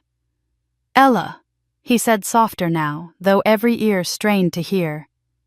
"You loved me when I had nothing to offer but calloused hands and hope. You stood with me when it cost you the family you once called your own. Everything I am today, everything I've built, means nothing without you beside me." He held out the seed, his hand trembling just slightly, though his voice did not falter. "Will you keep building with me? Not because of acres or fortune, but because you are my home." A hush fell so profound that the air seemed to hum. Guests leaned forward, breaths caught, unable to tear their eyes from the scene. Ella's chest constricted, the humiliation of the evening, the years of rejection, the weight of her family's scorn, all of it collided with the depth of Luke's words. Tears pricked her eyes, but they were not of shame. They were born of recognition of being seen wholly and without condition. She rose slowly, her hands trembling, and placed her fingers over his. The seed was warm against her palm, its simplicity more precious than any jewel her family had ever dangled before her. She did not need to speak, but she did, her voice quiet yet steady. "Yes, Luke. Always yes." His hand extended then, an invitation not just for this moment, but for every step to follow. She took it without hesitation, and together they turned, walking through the parted crowd. Not a word was exchanged among the guests. No laughter, no sneers, only silence, the kind that follows when power shifts and people are left struggling to comprehend it. As Ella and Luke crossed the ballroom past tables laden with untouched champagne and half-eaten delicacies, she felt the eyes of her family burning into her back. Her mother's mask of poise had cracked, her lips pressed into a thin line of disbelief. Sophie's face twisted with rage, envy flickering like a flame behind her eyes. Her father's hands gripped the edge of the table so tightly that the veins bulged, his jaw clenched as though holding back a storm of words he dared not unleash in public. Ella held her head high, Luke's hand strong in hers, and for the first time she felt the weight of their disdain lift. It no longer mattered. Their approval was no longer the currency she needed. With Luke beside her, with the seed pressed into her palm, she had all the wealth she could ever want. The heavy doors closed behind them as they stepped out into the cool night air. The sounds of the party dimmed, replaced by the low hum of the jet still cooling on the field nearby. Ella inhaled deeply, the crisp air sharp and clean against her lungs, as if she had finally stepped out of a suffocating room into freedom. Luke squeezed her hand and she looked up at him, her heart swelling with something she had never felt so fiercely before: vindication. But even as relief washed over her, a shadow lingered at the edges of her thoughts. She had seen the fury in her father's eyes, the venom in Sophie's stare, the cold calculation behind her mother's forced smile. They would not let this humiliation stand. They would not allow her victory to go unanswered. As Luke guided her toward the waiting car, Ella knew the night was not an ending, but a beginning. Behind the silence of the ballroom, behind the fractured pride of her family, something darker was stirring. And she sensed with bone-deep certainty that the battle was far from over. When Ella and Luke stepped out of the ballroom, the night air felt like freedom. Yet before they could reach the waiting car, hurried footsteps followed them. Her mother's voice, too bright and too forced, cut through the cool evening. "Luke, Ella. Wait, please." They turned to see her parents approaching Sophie, a pace behind her face, pinched with frustration, but trying to mimic composure. Her mother clasped her hands together as if in prayer, her pearls trembling at her throat. "We've all had a terrible misunderstanding," she said with a thin laugh. "You know how families are. Things get twisted, words get said in the wrong spirit. But seeing you tonight, Luke, hearing your story, I can only say how proud we are to have you connected to our family." Her father stepped in. Then his earlier rage smoothed over with a mask of civility. His tone was firm, but falsely warm, the kind he used in boardrooms when sealing deals. "Yes, indeed. It seems we underestimated you, Luke. 17,000 acres agri. Next Forbes, quite the achievement. Any parent would be proud to see their daughter with such a man. We only worried she was wasting her potential, that's all. But clearly we misjudged. The important thing is that we move forward together. No need to dwell on the past." His hand extended stiffly as though the act alone erased years of venom. Ella stood frozen, her pulse quickening with every word.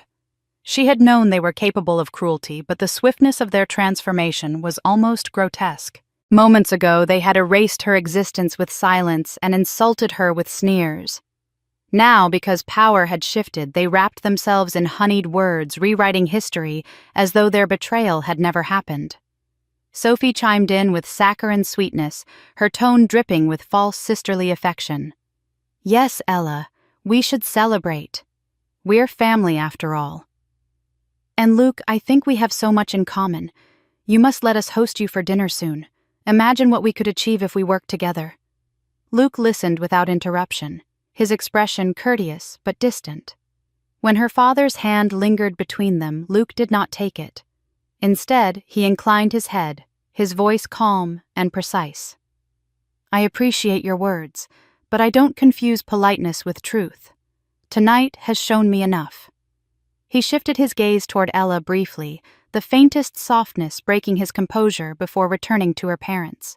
"You treated your own daughter as less than nothing until you discovered she had something you wanted. That's not family, that's transaction. And I am not interested in business of that kind." The words landed like a slap, though his tone never rose. Her mother flushed, stammering, "Luke, you misunderstand," but he cut her off with a quiet firmness. "No, I don't. I've spent a lifetime learning the difference between people who value me for what I have and those who value me for who I am. Ella chose me when I had nothing. That's all that matters." He reached for Ella's hand, then not as a show, but as a truth too plain to deny. His grip was steady, anchoring her even as her chest ached with the collision of pride and sorrow. Ella's eyes swept over her family, searching for even a flicker of sincerity. But what she saw was not remorse. It was calculation. Her father's jaw twitched with irritation at being denied. Her mother's eyes darted as though seeking a new angle. Sophie's smile strained, but still angled toward Luke like a weapon. They were not humbled. They were strategizing already, bending themselves into shapes that might yet reclaim what they thought they had lost. And in that moment, Ella understood something that pierced deeper than all the insults. They had never loved her for herself. They had loved the version of her that could bring them status that reflected their own power. When she chose Luke, when she chose soil and sweat and authenticity, she had ceased to be useful. Their cruelty had not been born of anger, but of dismissal.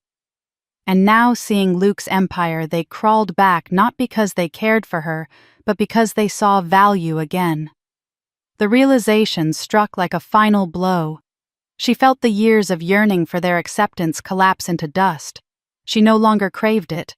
She no longer believed it was possible. Their warmth was a mask, and tonight it had slipped enough for her to see the truth. Luke guided her toward the car, but Ella turned once more to face them. "You don't get to rewrite what you did," she said quietly. "Not tonight. Not ever."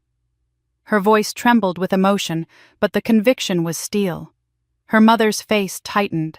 Her father's mouth opened as if to retort, but no words came. Sophie only glared, her mask cracking just enough to reveal the envy beneath. Ella climbed into the car beside Luke, her chest heavy but her spirit unshaken. As the door shut and the world outside dimmed, she felt his hand close over hers once more. For the first time, she realized she didn't need their love to survive. She had her own, and it was enough.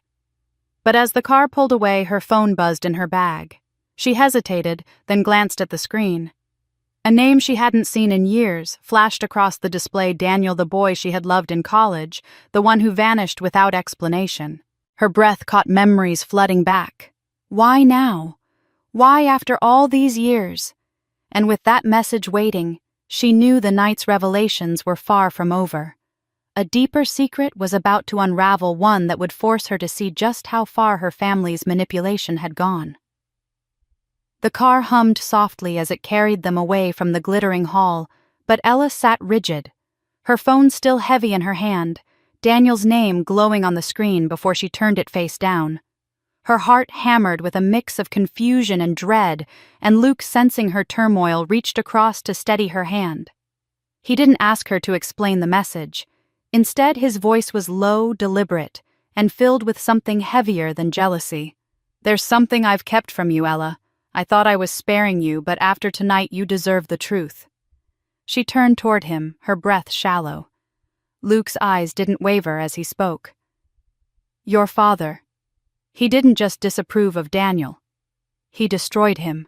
I heard it years ago from a man who once worked for your family's firm. Your father paid someone to set Daniel up. Falsified accusations. Financial trouble. Things that could have ruined him before he even started his career. Daniel left you because he thought staying would cost you everything. He never stopped caring. He was pushed out." Ella's stomach twisted, her hand clutching at the fabric of her dress. Memories rushed back, the sudden silence in Daniel's calls. The unanswered letters, the way he vanished from her life like a ghost. She had blamed herself, convinced she hadn't been enough. For years, she had carried the ache of abandonment, burying it beneath her father's reassurances that Daniel wasn't suitable, that he lacked ambition. To hear now that it had been a lie, an orchestrated betrayal, split something open inside her. She pressed her forehead against the cool glass of the window, the city lights blurring past in streaks of color. "I thought he didn't love me enough to fight," she whispered more to herself than to Luke. "All this time I thought I wasn't worth staying for." Her throat tightened, tears spilling despite her attempt to hold them back. And it was him, my own father. He stole it from me. Luke's hand tightened gently around hers. "He's stolen more than that. Your dreams, your choices. I've seen it in the way you hesitate sometimes, as if you're still waiting for permission to breathe. Ella, you've been caged your whole life. They built those walls so carefully, you didn't even notice until you tried to leave." Her mind reeled back to the countless moments that now glowed with a cruel clarity. The art supplies she had begged to keep as a child tossed away because painting was a hobby, not a legacy. The university program in Florence she had been accepted into abandoned after her father said Europe was for idle dreamers. Even the way her mother had measured her dresses, her posture, her smile, always reminding her that perfection wasn't for her but for the image of the family. Every step, every choice molded and pruned until she could barely tell where she ended and their ambitions began. The truth was suffocating, but it was also freeing in its rawness. For the first time she saw the bars clearly, the patterns of control and the ways she had been bent to fit a mold. Her chest ached. Her hands trembled, but a small fierce spark lit within her. She had survived their abandonment, their cruelty. She had built a life with Luke from soil and sweat, not because they allowed it, but because she claimed it. She turned back to Luke, her voice hoarse but firm. "He took Daniel from me. He tried to take you too. How much more of my life was ever mine?" Luke's expression softened. Sorrow threading through his strength. "Enough that you chose differently when it mattered. That's what they'll never forgive. You proved their control wasn't absolute." Ella let his words settle, though the ache of old wounds pulsed deeper now than ever.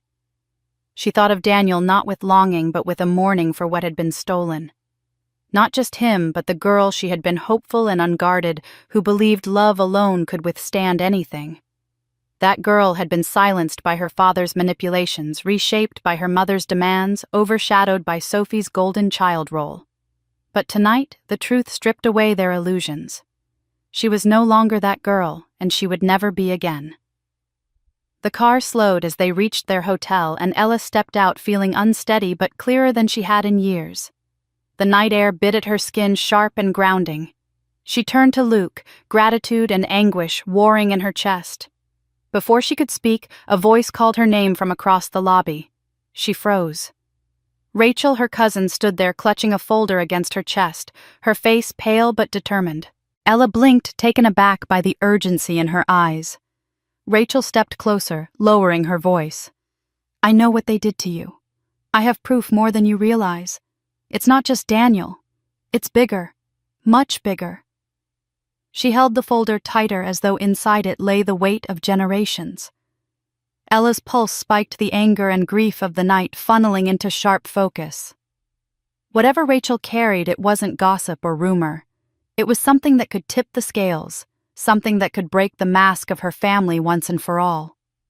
And Ella knew as she reached for the folder that the war she thought she'd already fought was only beginning. Rachel's hands trembled slightly as she pressed the folder into Ella's grasp, but her eyes held steady, burning with a conviction Ella had never seen in her before. They sat together in the quiet of the hotel lounge, the echoes of the wedding still faint in the distance, muffled laughter and music filtering through heavy walls. Luke kept a protective presence nearby, silent but watchful, while Ella opened the folder and began to sift through the papers within. What she saw made her stomach clench. Bank statements, charitable foundation reports, wire transfers that circled back to accounts under shell companies. On the surface, her parents' charity appeared legitimate, raising funds for education programs in underprivileged communities. But the numbers told another story. Vast sums were siphoned into private accounts investments disguised as philanthropy, entire schools that existed only on paper. Ella's hands shook as she flipped page after page, her breath catching. This wasn't just unethical, it was criminal. Rachel leaned forward, her voice low but urgent. "I've been gathering this for months. I knew something was wrong when I was asked to help with the foundation's bookkeeping. They gave me small tasks thinking I wasn't smart enough to notice, but I kept copies. I tracked the trails. They've been using charity to launder money, Ella. And everyone in our family has turned a blind eye." Ella lifted her gaze, shock and fury battling in her chest. "Why are you showing me this now? Why me?" Rachel swallowed her throat tight. "Because you're the only one who's ever stood against them. I used to envy you for it. You walked away when the rest of us were too afraid. They mocked me too, said I wasn't polished enough, not smart enough, not beautiful enough to matter. I've lived in their shadow my whole life. But you?" Her eyes glistened. "You had the courage I never did. I admired you for that." The admission pierced Ella's heart more deeply than the documents in her hands. For years she had felt utterly alone in her rebellion, convinced that her choice to leave had marked her as foolish, selfish, a failure. Now, hearing Rachel's voice tremble with sincerity, she realized that her act of defiance had been a beacon, however dim, for someone else trapped in the same cage. She reached across the table, placing her hand over Rachel's. "You matter, Rachel, more than they'll ever admit, and you're stronger than you think. You proved it by holding on to this." Luke's voice finally broke the silence, calm but edged with steel. "This is enough to destroy them publicly, not just socially, legally." He tapped the folder with one long finger. "But it has to be used carefully. If you strike without precision, they'll bury it, spin it, maybe even frame someone else. We need timing. We need leverage." Ella nodded, her mind already turning.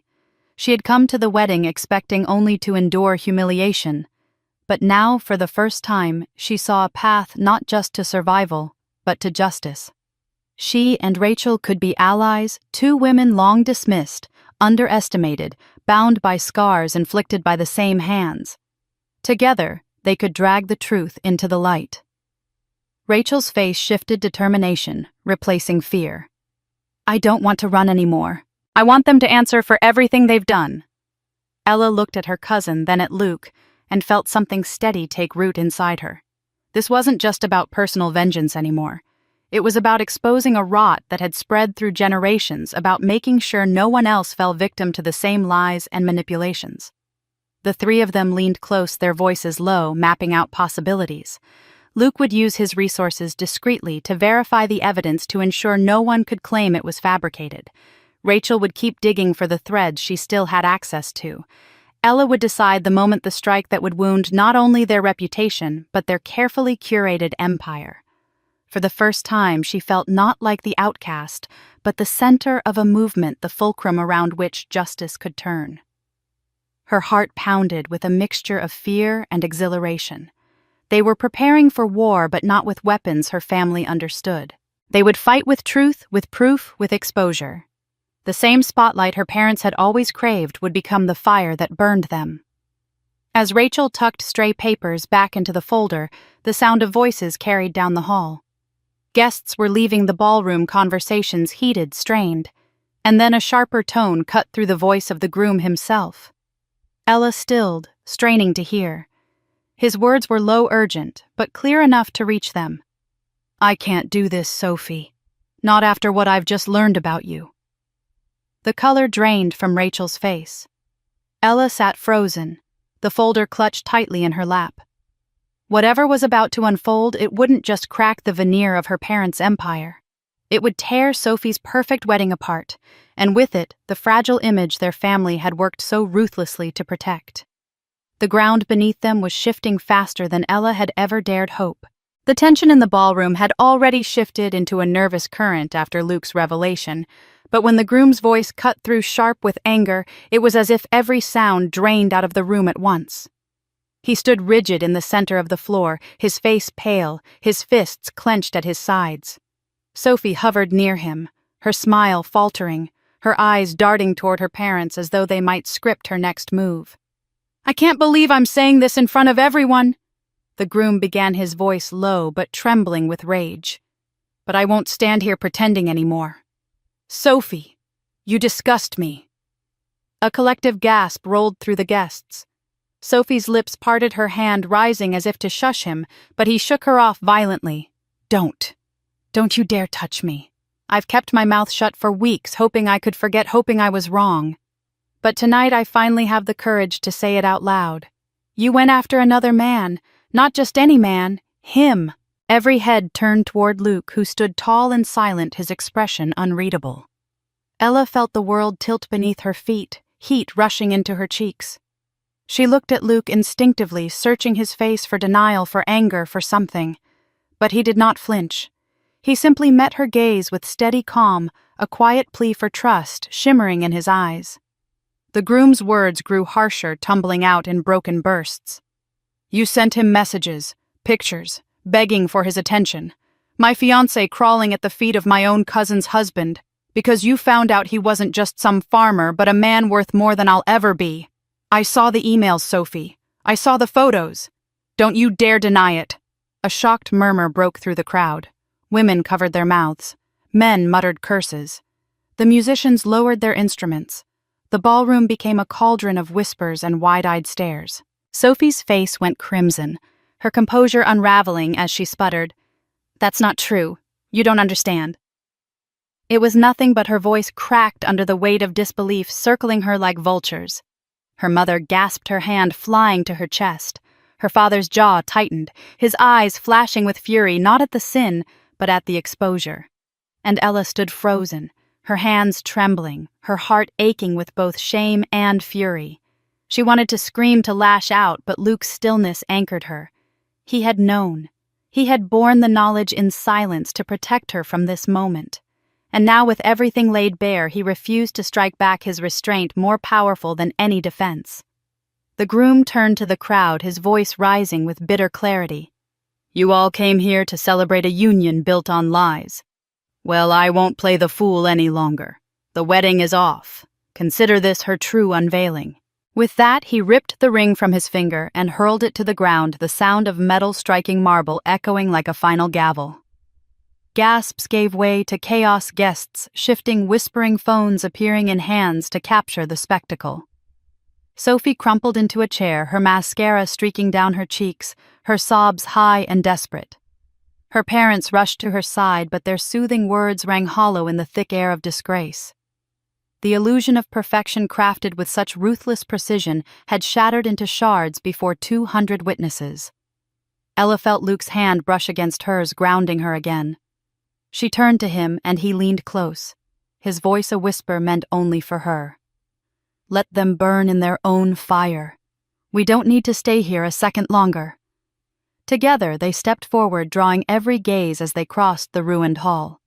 The guests parted as though commanded, eyes wide, murmurs swelling. Ella kept her chin high, each step stripping away years of humiliation. When they reached the door, she stopped and turned, her voice carrying above the chaos.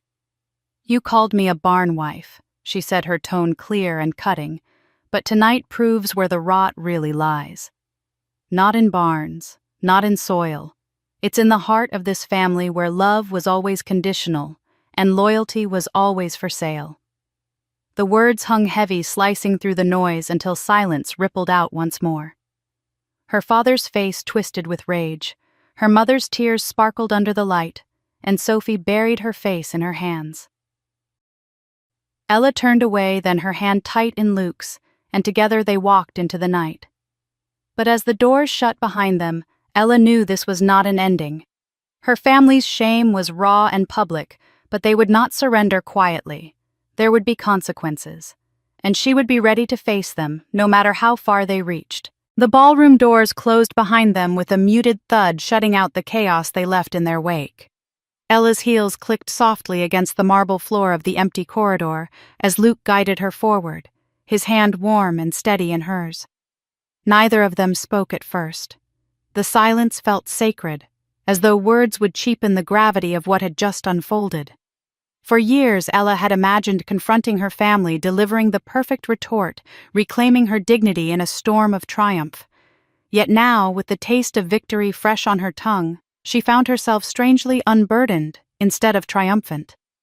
Luke squeezed her hand gently, his presence anchoring her as her breath finally slowed. They reached the grand staircase, its gilded railings gleaming in the soft light, and paused.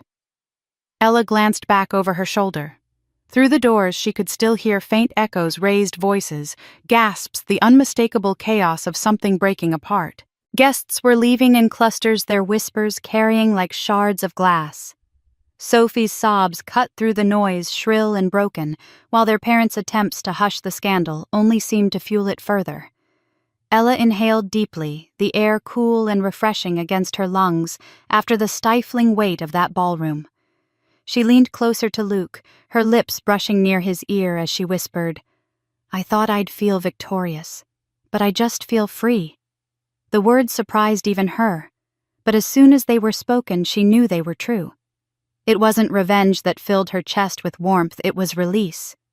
She had carried the burden of her family's expectations, their disdain, their manipulations for so long that she had forgotten what life without it might feel like. And now, standing at the edge of their crumbling empire, she felt lighter than she ever had before.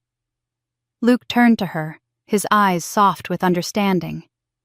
"Freedom is the greatest victory, Ella. They can't touch you anymore, not where it matters."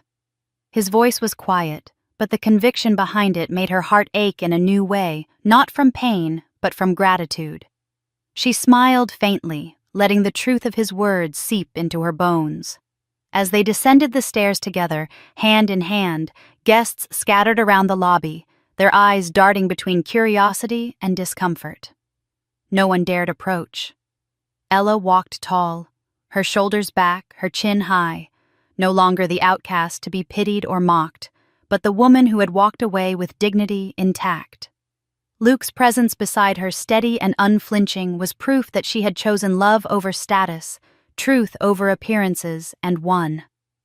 Outside, the night was alive with a crisp breeze that swept away the lingering scent of champagne and wilted flowers. The luxury cars lined up along the curb gleamed under the street lamps, but it was the dark stretch of sky above that drew Ella's eyes. She felt as though the stars themselves were bearing witness to the unraveling of her old life and the quiet beginning of something new. Behind them, the wedding was already disintegrating into whispers that would echo through society columns and boardrooms. The perfect family image her parents had cultivated for decades was crumbling, not with a bang, but with the suffocating silence of truth revealed. Ella could imagine it, her mother clutching Sophie's arm trying to salvage what little composure remained. Her father barking orders that fell on deaf ears. Sophie shrinking under the stares of once adoring guests who now saw her for what she was. The empire of appearances they had built was dissolving in real time, and Ella hadn't lifted a finger. She didn't need to. The truth had done all the work. She and Luke slipped into their waiting car, the driver closing the door with a soft click that sealed them into a bubble of calm. Ella rested her head against the seat, her hands still clasped tightly in Luke's. For a long while they sat in silence, both lost in their thoughts.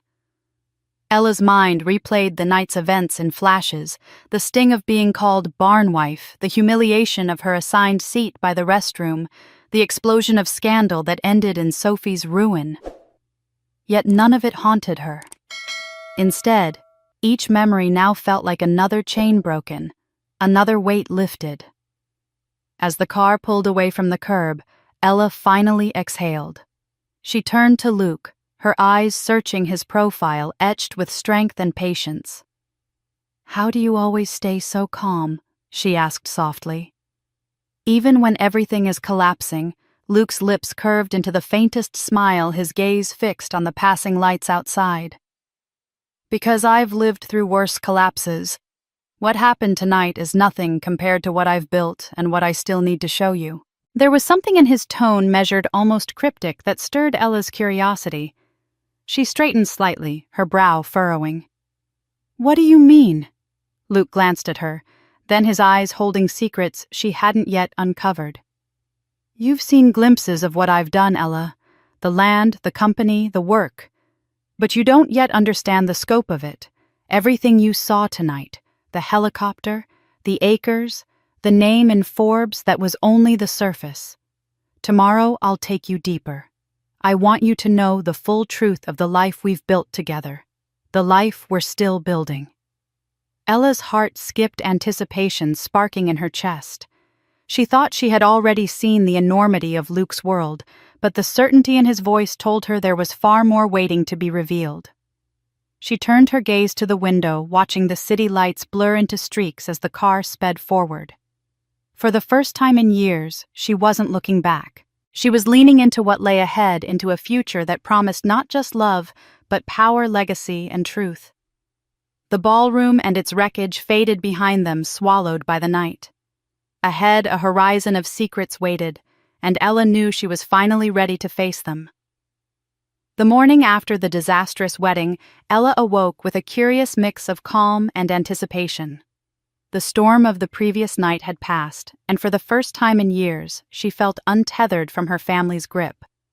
Luke had promised to show her the full scope of his work, and she sensed that what she had seen so far was only the surface of something vast. She dressed simply, leaving behind the gown that had been chosen for her humiliation, and followed Luke as he drove them out of the city and toward the countryside. Hours later, the skyline gave way to rolling fields, but this was no ordinary farmland.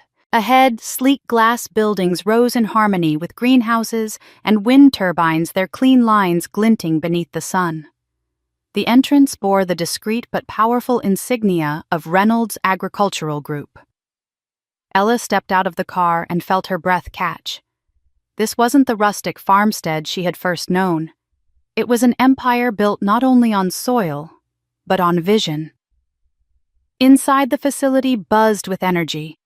Young engineers in lab coats carried trays of seedlings into climate-controlled chambers. Drones hovered in testing bays, their frames gleaming as they were prepared for deployment in vast fields. Data screens lined the walls, tracking soil health, water usage, and crop yields in real time. It was a fusion of earth and technology that felt almost futuristic. Ella walked slowly, absorbing it all, her heels clicking softly against polished concrete.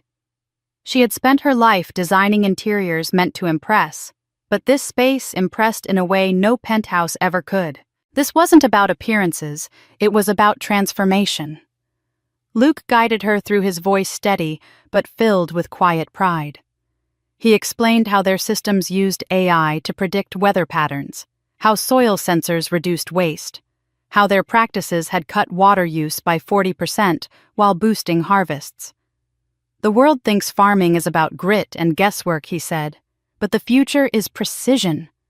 We're not just feeding people, we're changing how food is grown, how land is valued, how communities survive. Ella listened, a swell of admiration rising within her. She had always loved Luke for his humility, for the man who worked the earth with his hands. But seeing him here speaking with authority about technology and sustainability, she realized he was far more than a farmer. He was a pioneer standing at the crossroads of tradition and innovation, shaping the future in ways most people couldn't even imagine. Their tour ended in a greenhouse warm and fragrant, with rows of tomato vines stretching toward the light. Yet amid the promise of growth, Ella sensed a tension in the air. She noticed a group of managers gathered around a table, their faces grim. Luke approached them, and one of the men handed him a tablet. Ella watched his brow furrow as he scanned the data. "What happened?" she asked quietly when he returned to her side. "One of our projects failed." Luke admitted, his voice even. "A new irrigation system we've been piloting. It didn't hold up under stress testing.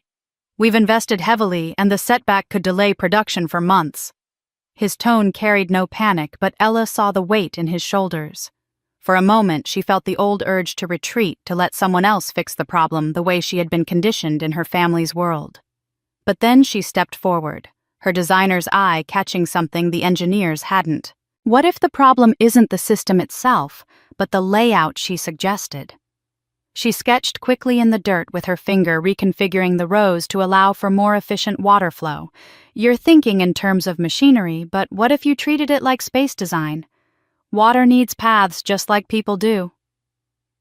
Luke stared at her drawing, then at her, his eyes alight with surprise.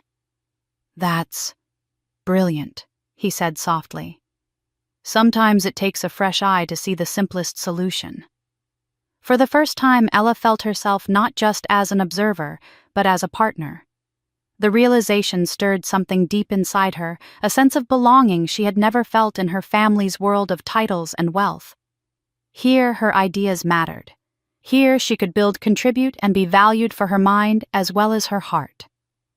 As they left the greenhouse, Luke's hand lingered at her back, guiding her gently forward. His pride was not only in his empire, but in her place within it.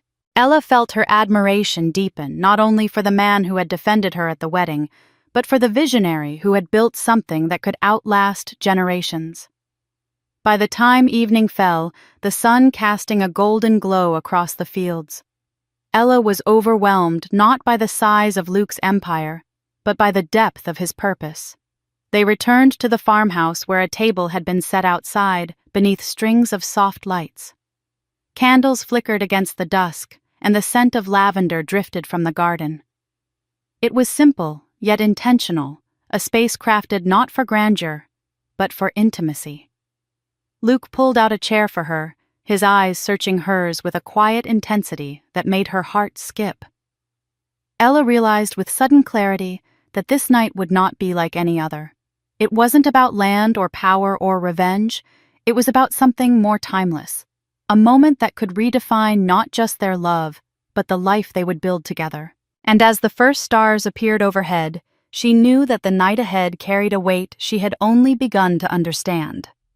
The soft glow of the string lights cast a golden shimmer across the farmhouse yard, and the night sky above stretched endlessly dotted with stars that seemed to pulse with quiet anticipation. Ella sat across from Luke at the table he had prepared, the candles flickering gently between them. There was no music, no audience, only the hum of the crickets in the grass and the faint rustle of wind through the fields. After everything that had unfolded, the humiliation, the revelations, the collapse of her family's facade, this moment felt almost surreal. It was too simple, too pure, and yet it carried more weight than all the glittering banquets she had ever endured. Luke rose from his chair slowly, his eyes never leaving hers. He reached into his pocket, but instead of the grand velvet box Ella might have expected, he held something small and unpolished. A silver ring, simple but shining, clearly worn smooth, from being carried for a long time. He stepped around the table until he stood in front of her, the candlelight reflecting in his steady gaze. "Ella," he began, his voice thick with emotion. "The first time I asked you to marry me, I had nothing but a farm, calloused hands, and a hope that love was enough. You said yes then, not because of what I could give you, but because of who I was. Tonight I ask again, not as a farmer trying to prove himself, but as a man who has built something worth sharing. I don't just want you as my wife. I want you as my partner in every sense, equal, trusted, and essential to the future we'll create." Tears pricked Ella's eyes as he knelt, not in grand spectacle, but in humble reverence. She felt the weight of his words, words that carried not only love, but respect, the one thing her family had always withheld from her. He extended the ring, waiting, not rushing, as though he wanted her to feel the depth of his sincerity. Ella's throat tightened as she whispered, "Yes, Luke. 1,000 times yes." She slipped the ring onto her finger, its plainness more beautiful than any jewel her parents had ever demanded she wear. It wasn't about display. It was about promise. Luke pulled her into his arms, and for a long moment they stood under the stars, the earth solid beneath their feet, the future stretching wide before them. When they finally returned to their seats, the conversation shifted from romance to vision. Ella leaned forward, her hands animated as she spoke of ideas she had been carrying quietly, thoughts about design, sustainability, and community. Luke listened intently, nodding, asking questions, treating every word she spoke as though it mattered deeply. It struck her then that this was what true partnership felt like, being not only heard, but valued. Within weeks, their bond transformed into action. Together, they announced the launch of a scholarship fund dedicated to young women pursuing agricultural sciences and technology. The fund bore the name of Luke's late mother, a woman who had worked the land with resilience and grace, but had never been given the recognition she deserved.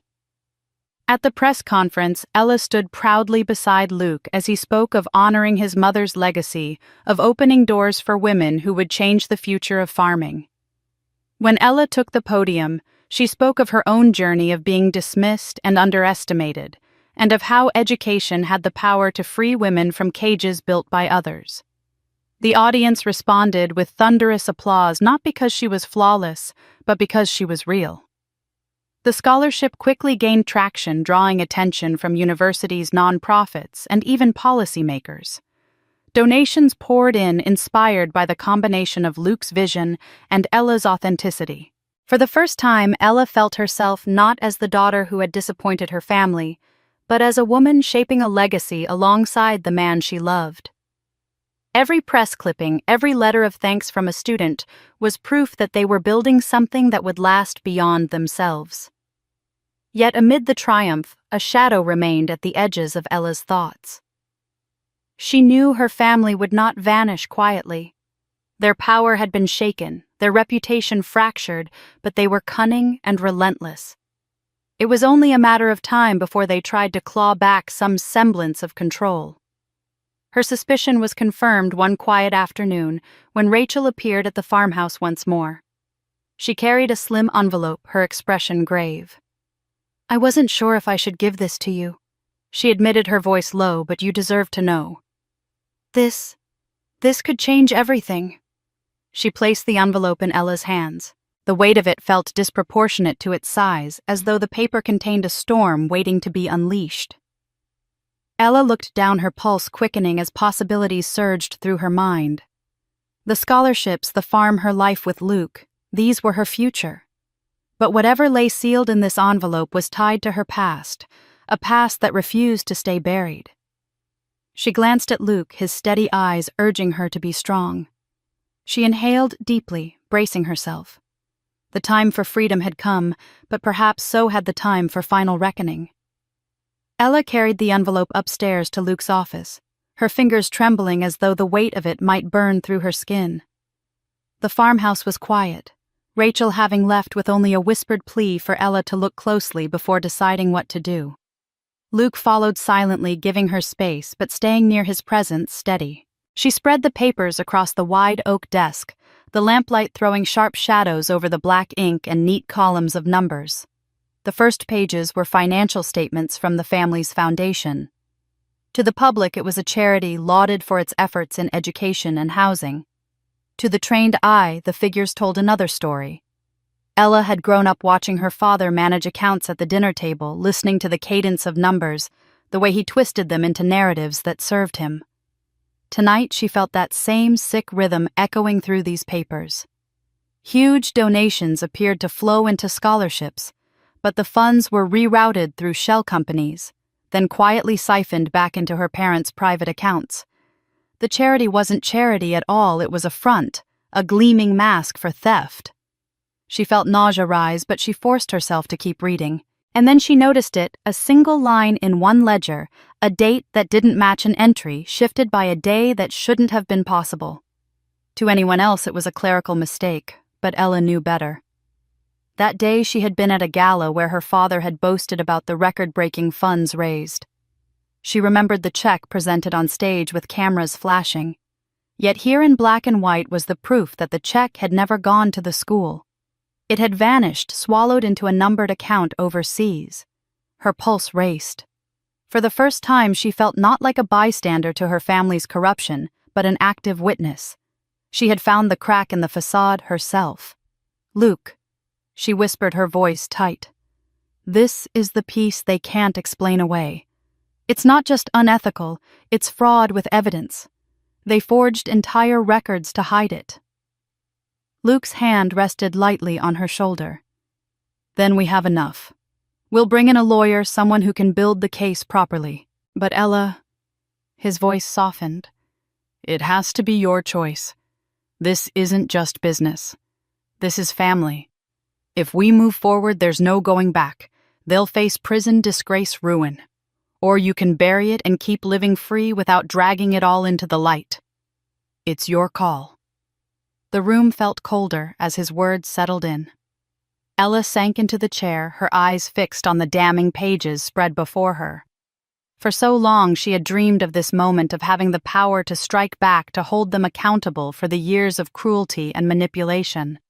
And yet, staring at the papers, she felt a hollow ache in her chest. These weren't just numbers and signatures. They were a map of her family's soul, every line another proof that their love had always been transactional, their care a performance. Her mind drifted back unbidden to the moments when she had been just a girl. She remembered her father's heavy hand on her shoulder as he steered her away from her easel, insisting that painting was frivolous. She remembered her mother's voice, sharp as glass, telling her to sit straighter, smile brighter, never embarrass them. Even the rare evenings of warmth, her mother brushing her hair by the fire, now seemed tinged with calculation. Was it comfort, or training for a role she had never wanted to play? And beneath it all, one memory rose like a tide. She was 6, standing in her mother's study, clutching a drawing she had made of their house. crayon lines crooked and messy but filled with pride. Her mother had smiled faintly, then folded the paper in half and tucked it in a drawer. "Not now, Ella. Someday you'll understand we don't waste time on silly things." For years, Ella had told herself it was a misunderstanding. But now, looking at the proof of lies and theft before her, she wondered if that dismissal had been the truest glimpse of who her mother really was. Luke's voice broke gently through her reverie. "You don't owe them protection anymore. But you do owe yourself peace. Whatever you decide, I'll stand with you." His words wrapped around her like a shield, but they could not quiet the storm inside her. She wanted justice. She wanted freedom. But as her fingers traced the line of fraudulent numbers, she felt the tug of a memory too old and too tender to dismiss. Somewhere beneath the anger, there was still the ache of a child who had once believed her parents could love her unconditionally. Ella closed her eyes, the papers rustling softly under her hand. The choice was clear, yet her heart wavered.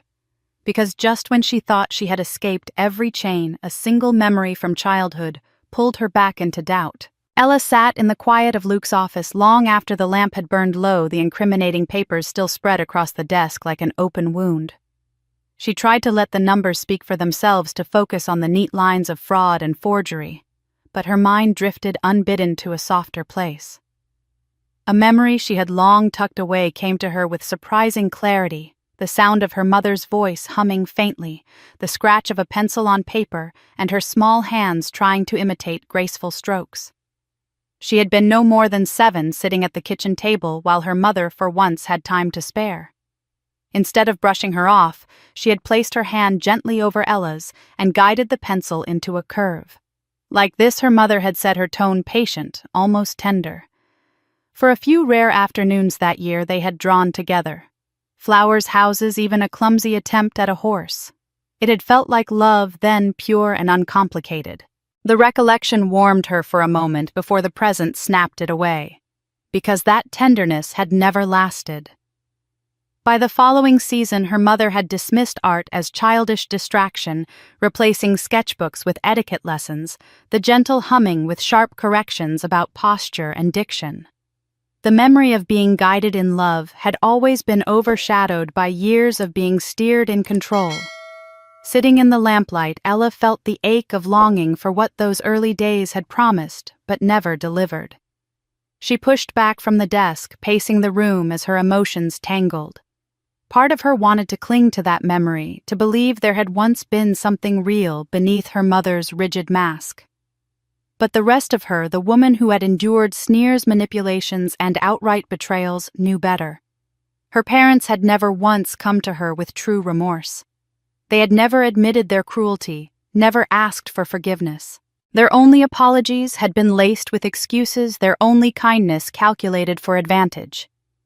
They had not loved her, as she was only as they wanted her to be.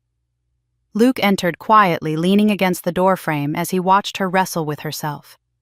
He didn't interrupt, but his silence urged her to speak. "I keep remembering," she said finally, her voice rough.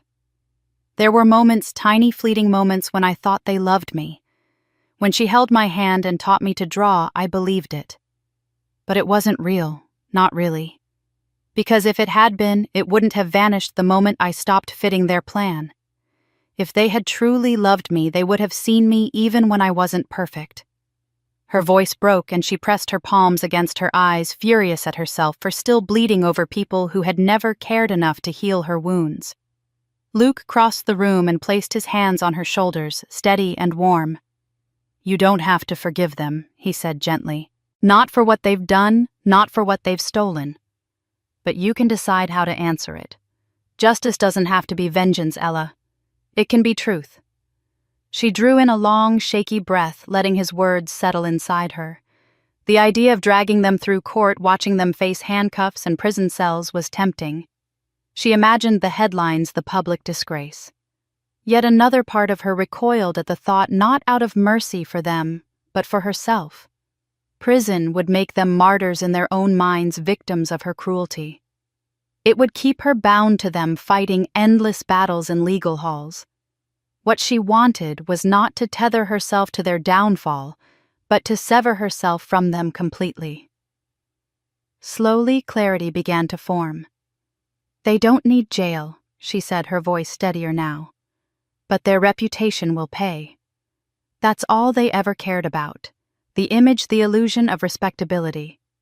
Let the world see them as they are. Let every mask shatter." She looked down at the papers, the ledger lines that told the story of theft dressed as virtue. "We'll make the truth louder than their lies. That's punishment enough."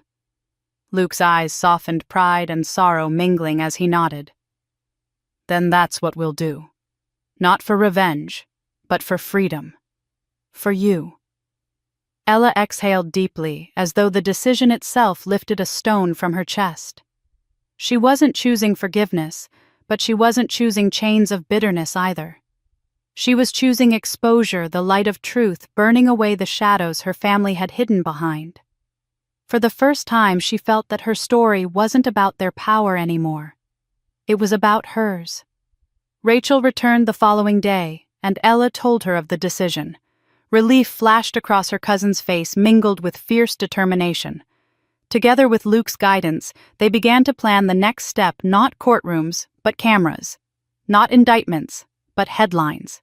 They would dismantle her parents' empire in the court of public opinion, where no bribed lawyer or polished lie could shield them. The days that followed were a blur of preparation, gathering documents, drafting statements, arranging the press. Ella stood in the middle of it all, steady in her choice, even as the weight of what was coming pressed heavily on her shoulders. At night, she still remembered her mother's hand guiding hers across the page, but now the memory no longer swayed her.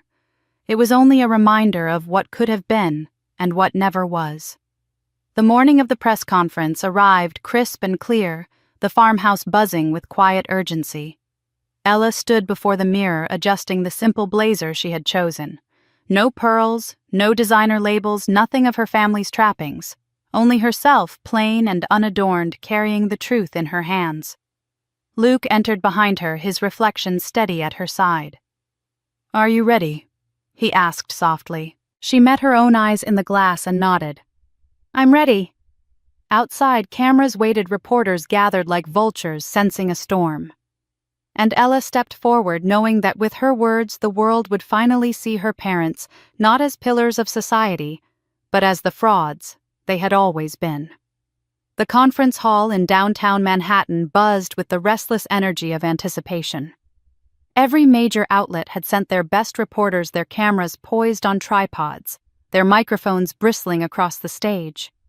Luke had chosen this location, carefully neutral ground, but grand enough to command attention. The press release had promised a significant philanthropic announcement, and speculation swirled in hushed conversations among the journalists. They expected a wealthy businessman to unveil a scholarship fund, not the dramatic unmasking of an empire. Ella sat beside Luke at the long table draped in navy cloth, her fingers intertwined tightly in her lap. She had spoken before crowds many times, but never with stakes like these. Behind them, a banner displayed the name of the scholarship foundation, the Marion Reynolds Fund, honoring Luke's late mother. It was an image of legitimacy and hope, a contrast sharp enough to cut against what would follow. When Luke stood, the room quieted. His presence filled the space, commanding without force. "We are here today." He began to honor a woman who believed that every young girl deserves the chance to shape the world, no matter where she comes from. "My mother tilled the soil with her hands, and she taught me that strength and dignity often grow in silence.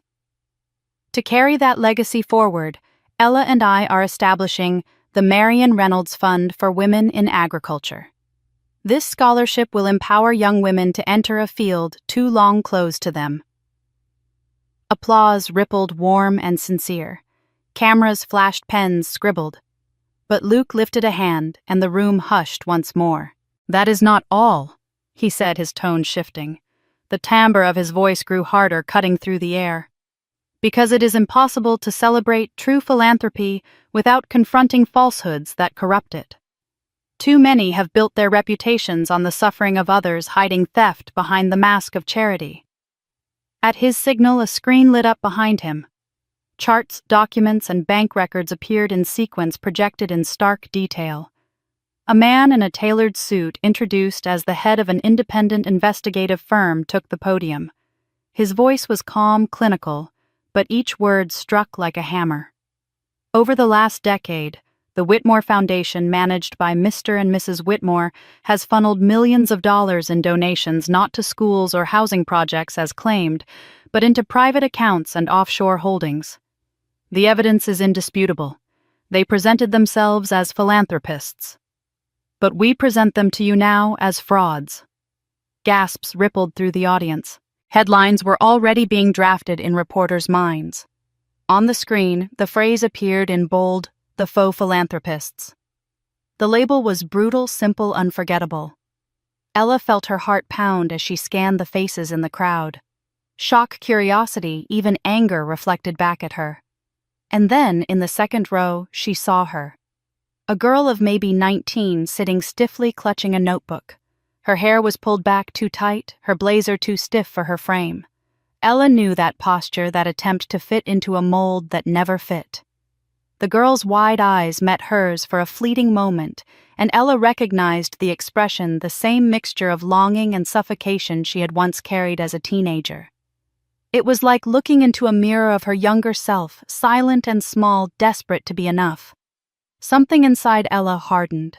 She had doubted whether she was being too harsh, whether exposing her family this way was cruel. But seeing that girl erased her hesitation. This wasn't just about revenge. It was about truth for every child who had been bent into shapes they were never meant to hold. For every young woman taught that love must be earned with silence and obedience. If exposing the Whitmores destroyed their reputation, so be it. They had built that reputation on lies. When it was her turn to speak, Ella rose slowly, every movement deliberate. She looked out at the cameras, the rows of faces, and then directly into the lens of the nearest camera. For years she said, her voice steady, though her hands trembled slightly. My parents taught me that appearances are everything, that we must smile for the cameras, bow to wealth, and silence ourselves for respectability. But appearances are not truth. Today, truth speaks louder than their lies. They may have taught me shame, but I will not carry it anymore. It belongs to them. The room erupted in a storm of flashbulbs and questions, reporters shouting over one another to catch her reaction, her words. But Ella stood still, unshaken, her face calm. Behind her, the words, "The faux philanthropists," glared on the screen like a verdict carved in stone. Luke placed a hand on her back as they stepped away from the podium, his quiet support grounding her in the chaos. The press conference surged forward, reporters swarming the investigative team for more details. The seed had been planted, and Ella knew the story would spread like wildfire. By evening, headlines would scream across the country. By tomorrow, her family's empire would be in freefall. But as she and Luke walked down the steps into the brisk air outside, Ella felt the weight of what she had unleashed settle heavily on her shoulders. She had chosen exposure over forgiveness, truth over silence, and the consequences she knew would be catastrophic for her family. What she did not yet realize was just how fast the storm would hit, or how completely it would bring the Whitmore's tower crashing down. The storm that Ella had unleashed swept through her family's life with devastating force. Within days of the press conference, their once pristine reputation crumbled under the weight of headlines and televised reports. The words, "the faux philanthropists," were repeated endlessly on news channels, social media feeds, and whispered conversations in the circles her parents once dominated. Invitations to galas and boardrooms evaporated. Their names were scrubbed from donor walls at universities, their once-esteemed foundation frozen as investigators poured through every dollar that had ever passed through it. The Whitmore mansion, a monument of stone and pride that had loomed over their community for decades, became a symbol of ruin. Federal authorities arrived in sleek black cars, walking through its marble halls and seizing assets. Furniture was inventoried, artwork taken down from the walls, bank accounts locked tight. What had once been the family's sanctuary turned into a crime scene of silence, where every chandelier and gilded mirror whispered of a grandeur that was never real. The neighbors who once envied the family's stature now watched from behind curtains, murmuring with a mix of pity and satisfaction. Ella did not go to the house, not until her mother begged her to meet. The call had come late at night, her mother's voice strained ragged, stripped of its usual commanding tone. Luke offered to go with her, but Ella insisted she face it alone.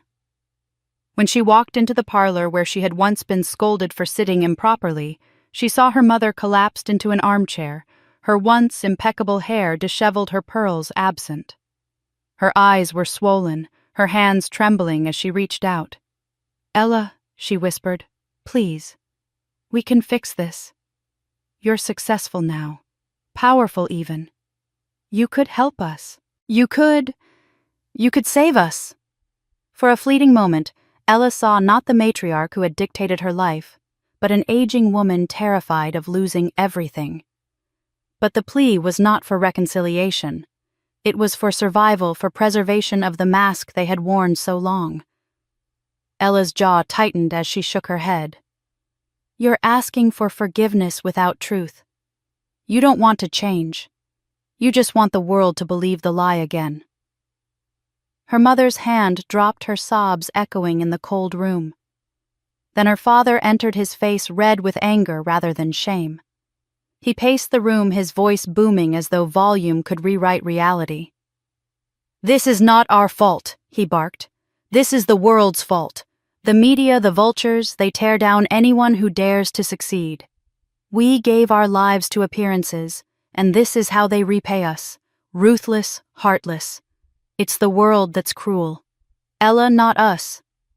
She stared at him incredulous, and then something inside her snapped into clarity. He had always believed love was conditional, tethered to achievement and perfection.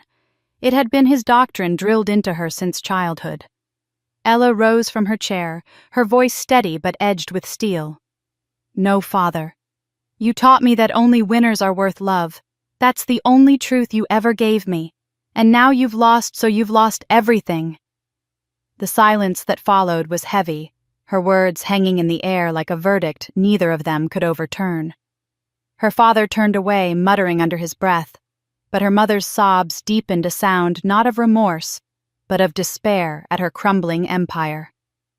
Ella felt no triumph, only a weary release, as she turned and walked out of the house for the last time. The fallout spread quickly beyond the mansion's walls. Business partners severed ties overnight, their investments frozen. Properties once held as symbols of wealth were seized, auction notices plastered on gates that had guarded privilege for generations. The family's name, once spoken with reverence, was now muttered with disgust. Socialite friends who had once hung on every invitation now refused to answer calls. Ella watched it unfold from afar, not with glee, but with a grim acceptance. She had not wanted to destroy her family, only to free herself from them. Yet the truth had been too sharp, too bright, to spare them from collapse. Luke stood beside her through it all, reminding her that exposure was not cruelty, but justice. And still at night, when the noise of the world quieted, she sometimes thought of the house where she had grown up, now emptied of its illusions, and felt a flicker of sorrow for what could never be repaired. But as she turned her gaze forward, she could not ignore the new shadow rising behind her. For while her parents retreated into disgrace, Sophie remained unbowed. Her sister, who had once sneered from the safety of her pedestal, was not finished. Behind the scenes, Sophie was already stirring, fueled by bitterness and envy, plotting a retaliation not against the system that condemned them, but against Ella herself. And the weapon she prepared to wield would be as vile as it was personal. The collapse of the Whitmore family had shaken Sophie more than she could bear. Once the darling of high society, she found herself shunned, her name whispered with disdain at the same parties where she had once been celebrated. The scandal had stolen her power. Her marriage had evaporated in humiliation, and in her eyes the blame belonged not to her parents or to herself, but to Ella. It festered inside her, a venom that grew more bitter with each headline calling Ella courageous, each interview painting her sister as resilient and noble. She began to plot her desperation, driving her toward the ugliest corners of deceit. Late at night, she sat hunched over her laptop, pulling together clips, photos, and old recordings. Piece by piece, she stitched them into a grotesque fabrication. In the video, Ella appeared to be saying things she had never spoken, twisted to look like confessions of greed and manipulation. With careful editing, Sophie made it seem as though Ella had masterminded her parents' exposure, not out of truth, but out of hunger for money and revenge. It was crude in some places, but Sophie believed it was enough to poison the public against her sister. She uploaded the video anonymously, pushing it through shadowy accounts and online forums, confident that scandal would spread quickly once the seed was planted. But Sophie underestimated the watchful eyes surrounding Ella now. Luke, aware of the depths to which Sophie might sink, had tightened security around their lives, not only physical guards, but a digital team monitoring threats and attempts at sabotage. Within hours of the video surfacing, Luke's team had traced the upload to its source. The confrontation came swiftly. Sophie sat in a cafe sipping coffee with shaking hands when two members of Luke's security team approached her table. Calm, professional, but unyielding, they placed a folder in front of her. Inside were printouts of her login records, her email exchanges with a contact who had helped her distribute the video, and even footage from a nearby security camera capturing her in the act of pressing the final upload button. Sophie's face drained of color. She sputtered denials, but the evidence was airtight. She was caught not just by suspicion, but by her own fingerprints across every digital trail. The news of her scheme broke quickly, and this time there was no twisting the story to her advantage. Ella did not need to lift a finger. The facts spoke for themselves. The video was revealed as a malicious fake, a deliberate attempt at defamation. Lawsuits followed swiftly. Luke's legal team filed charges for libel and defamation of character, and the courts moved with unusual speed, propelled by the clarity of the evidence. Sophie, once poised to inherit influence and power, now found herself staring down the reality of fines, lawsuits, and the possibility of jail time. The professional world she had once navigated so effortlessly shut its doors on her. She lost her position in the charitable circles she had clung to, every opportunity evaporating under the shadow of her disgrace. Former friends distanced themselves, unwilling to be tainted by her downfall. For the first time, Sophie experienced what it meant to be powerless, her schemes collapsing under their own weight. Ella, for her part, watched from a distance. There was no triumph in seeing her sister exposed yet again. The sadness she felt was complicated, tangled with old memories of shared childhood rooms, whispered secrets, and the rivalry that had defined their lives. But she did not waver. Sophie had chosen betrayal not once but repeatedly, and every time she had chosen cruelty over kinship. There could be no reconciliation, not anymore. When the verdict came down in court, Sophie sat rigid, her eyes glassy as the judge declared her guilty of defamation. She would pay damages, lose what little financial stability she had left, and carry a criminal record that barred her from rebuilding her old life. The sentence was not long, but it was enough to mark the end of her influence. Sophie left the courtroom, not in triumph, but in silence, the flash of cameras capturing her shame as reporters hurled questions she refused to answer. Back at the farmhouse, Ella stood with Luke, the two of them, watching the coverage on a muted television. Luke reached for her hand, his thumb brushing gently against hers. "It's over," he said quietly. But Ella shook her head. "No. For her, maybe. For me, it's something else entirely." She turned away from the screen, gazing out at the wide fields stretching into the horizon. "It's time to stop fighting what I've lost. It's time to build something new." Her words carried no bitterness, only a steady conviction. Sophie's betrayal had been the final thread tying Ella to the toxic patterns of her past. With it cut, she felt the space to create a future not defined by survival or revenge, but by love, purpose, and chosen family. The wreckage of what had been was undeniable, but from those ashes, Ella knew she would begin again. And this time, she would build a family not from bloodlines and obligations, but from loyalty, trust, and love freely given. She did not yet know how or who would join her, but she knew one thing with certainty: the family that had tried to break her would no longer define her story. A new chapter was waiting, and Ella was ready to write it. The weeks following Sophie's downfall carried a stillness Ella had never known before. For the first time in years, there were no battles to fight, no schemes to unravel, no headlines to brace for. The farmhouse filled with a quiet kind of peace, the kind that came in the sound of wind through the fields and the steady rhythm of Luke's footsteps across the wooden floors. Yet even in this calm, Ella sensed something missing, a piece of herself still searching for belonging. She had severed ties with the family that had rejected her, but the emptiness they left behind remained. That emptiness began to change the day she met Hope. The girl was small, fragile, even with dark eyes too old for her years. Ella had been visiting a local shelter, curious about the community programs that might benefit from the scholarship fund. She hadn't gone looking for anything more. But when she saw Hope sitting alone at a worn table sketching clumsy flowers on scrap paper, her breath caught. It wasn't just the drawing that struck her, it was the way the girl's shoulders hunched as if she expected the world to take her paper away at any moment. Ella recognized that posture instantly. It was her own decades earlier. She knelt beside Hope, asking softly what she was drawing. The girl looked up cautious and whispered, "A garden. Somewhere safe." The words pierced Ella's heart. In that moment she knew. It wasn't pity that gripped her, but recognition. She had found someone who needed the same thing she had once longed for, a place where love wasn't conditional, where family meant protection instead of performance. Within months after patient visits and careful steps through the adoption process, Hope came to live at the farmhouse. The change in Ella was profound.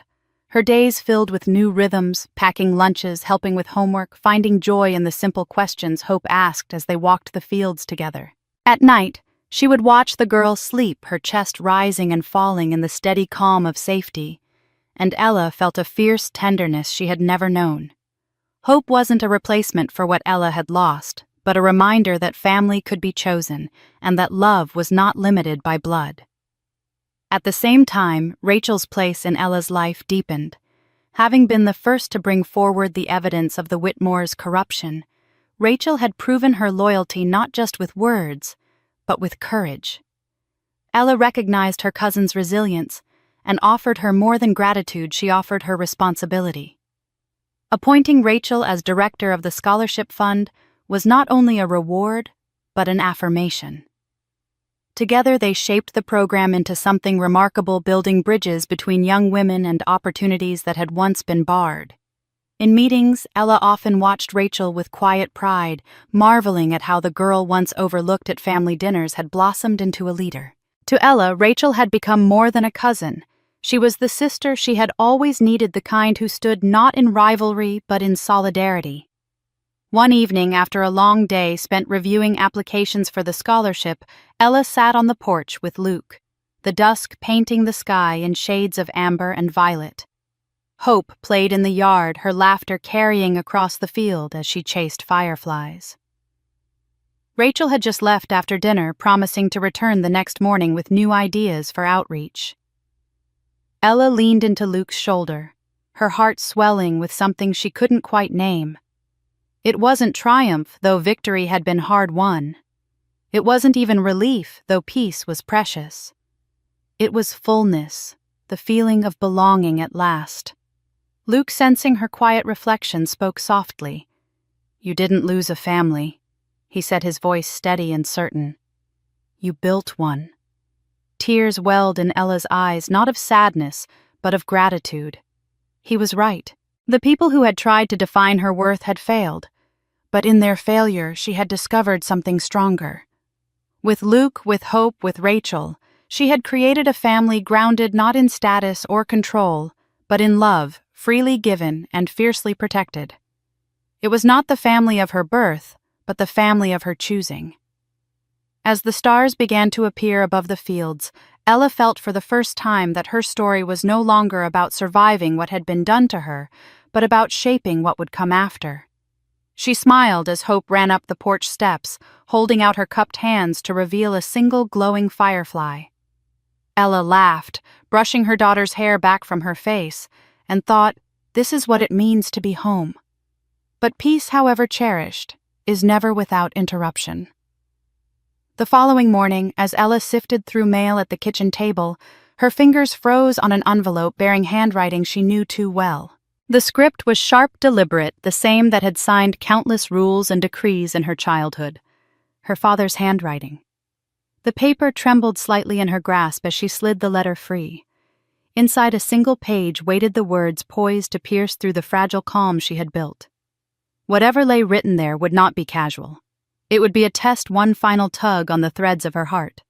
And Ella, staring at the folded page, braced herself for the weight of the past to try once more to claim her future. Ella sat at the kitchen table, the envelope still heavy in her hands. Hope was outside, chasing the dog through the tall grass, her laughter carrying through the open window, while Luke worked in the barn, his voice drifting faintly as he hummed a tune. The farmhouse was filled with life, but the letter in her grip pulled her back into shadows she had fought so hard to escape. She unfolded the page slowly, her father's familiar handwriting slanting across the paper with precision, each line a weapon dressed as reason. The letter wasted no time in revealing its venom. Her father did not write of remorse or reflection, only recrimination. He accused her of destroying the family, of bringing shame on their name, of tearing apart the legacy they had worked so hard to build. Every sentence was a reminder of the control he still sought to wield. "You have turned against us," the letter read, "and the world now believes lies because of you. A true daughter would have protected her family, no matter the cost. You betrayed us, and for that we have lost everything." Ella felt her stomach twist, but not with doubt. For years, words like these had bent her into silence, but now they rang hollow. She read on each line, more cutting than the last. He wrote that she owed them her success, that without their guidance she would have been nothing. He insisted that one day she would regret choosing the farmer over the family, that her new life was built on rebellion, not strength. The letter closed with a demand, not a plea. "You will carry this guilt forever because you made us fall." When she finished, her hands trembled not from fear, but from the weight of final clarity. There was no love here, no recognition, no willingness to see her as anything more than a pawn that had slipped from their grasp. Her father had not changed. He would never change. The letter was not a bridge to reconciliation, but a chain, one last attempt to bind her to a past steeped in control and disdain. Ella set the paper down, staring at it as anger and grief tangled within her chest. Then slowly she reached for a clean sheet and began to write. Her pen moved with a steadiness she hadn't expected, each word pouring out with certainty. "You wanted a daughter to obey." She began, her handwriting sharp, unyielding. "You raised one who would rise. You taught me to smile while you crushed my voice to perform, while you dismissed my dreams. You thought love was a prize for perfection. But love, real love, is not something you earn by bowing. I will not bow to you anymore." Her words gained strength with every line. She wrote of the family she had chosen, of the life she was building, of the truth she no longer feared. She wrote not to change him, but to claim herself. "You cannot take my peace, and you cannot take my worth. I am not your failure. I am my own victory." When she finished, she signed her name with a flourish that felt like a seal of finality. She folded the letter once, then, without hesitation, carried it outside to the fire pit, where they burned brush and scraps. The evening air was cool, the sky painted in fading gold as the sun slipped low. She placed her father's letter atop the grate, then set her own response on top of it. With a single match, she touched flame to paper. The fire caught quickly, curling the edges, blackening the ink until the words disappeared into smoke. She stood watching until nothing remained but ash, her heart pounding with a strange mixture of grief and relief. Luke joined her quietly, his hand brushing against hers, his presence grounding her. Hope's laughter still rang from the fields, unbroken and pure. Ella turned toward them, away from the fire, knowing she had finally severed the last tie that bound her to a life of shame. The past no longer owned her. Its voice had been silenced in the crackle of burning paper, its grip dissolved into smoke, drifting harmlessly into the sky. She drew in a deep breath, tasting freedom in the cool evening air. For the first time, she felt entirely her own, unshadowed by obligation or guilt. The letter had been her father's final attempt to claim her, and by destroying it, she had claimed herself instead. As she walked back toward the farmhouse, Luke's arm around her shoulders and Hope running ahead with a trail of fireflies in her wake, Ella felt a quiet anticipation stirring within her. The field stretched wide, heavy with promise. Harvest season was near, and this year it would mean more than crops and yield. It would mark the true beginning of the life she had chosen, a season of reaping what she had sown not just in the soil, but in the freedom she had fought so hard to earn. The morning air was crisp, filled with the scent of ripe grain and the faint sweetness of wildflowers at the edges of the field. The Montana sky stretched endlessly, a blue canvas streaked with gold, as the sun rose bathing the land in a warm glow. Ella stood with Luke at the edge of their fields, the stalks of wheat swaying gently, their heads bowed heavy with promise. It was harvest season, the culmination of months of work, but for Ella, it felt like more than a season of crops. It was a season of proof of renewal, of finding meaning in soil that had once seemed a cage, but had become her salvation. Luke's hand rested on her shoulder, grounding her as always. She looked at him and saw not just the man who had pulled her from the suffocating expectations of her past, but the man who had built a life with her row by row, seed by seed. Together, they had faced storms, losses, the sneers of her family, and the burden of her own doubts. Now they stood surrounded by abundance, not just in the field, but in the love that had grown between them, tested and strengthened by every trial. Ella breathed in deeply, the sight of the golden fields filling her chest with something she hadn't realized. She craved peace. For so long she had fought against shadows, against her family's cruelty, against her own fear of being small, against the lie that worth was measured only in status. Now, as the sun glinted off the harvest, she understood that what stretched before her wasn't just land or wealth. It was freedom. Every stalk represented resilience. Every acre was a page rewritten in her story. She was no longer the daughter who bowed, nor the wife mocked as barn wife. She was Ella reborn from the soil they had dismissed as worthless. As the combines rumbled to life in the distance, Hope came running through the rows, her small hands brushing against the grain. Her laughter rose above the machinery, pure and clear, a sound Ella cherished more than any applause she had once craved in New York. Rachel followed, clipboard in hand, already making notes for the scholarship fund that was changing lives across the country. This was Ella's real family, her real legacy built not from marble floors and empty titles, but from earth and heart. Luke squeezed her hand and said quietly, "Look at what we've made." His voice held pride, but not the pride of ownership. It was the pride of survival, of partnership, of choosing each other when the world had told them they would fail. Ella turned toward him and saw his smile against the backdrop of the fields, and it struck her how love, once a battlefield, now felt like the safest place in the world. She remembered the nights she had stood alone, wondering if she had made the wrong choice, wondering if exile from her family meant a lifetime of regret. But regret was nowhere in sight now. In its place was clarity. The soil that stained her hands was not a mark of shame, but of strength. The farmhouse that smelled of wood smoke and fresh bread was more of a home than her family's mansion had ever been.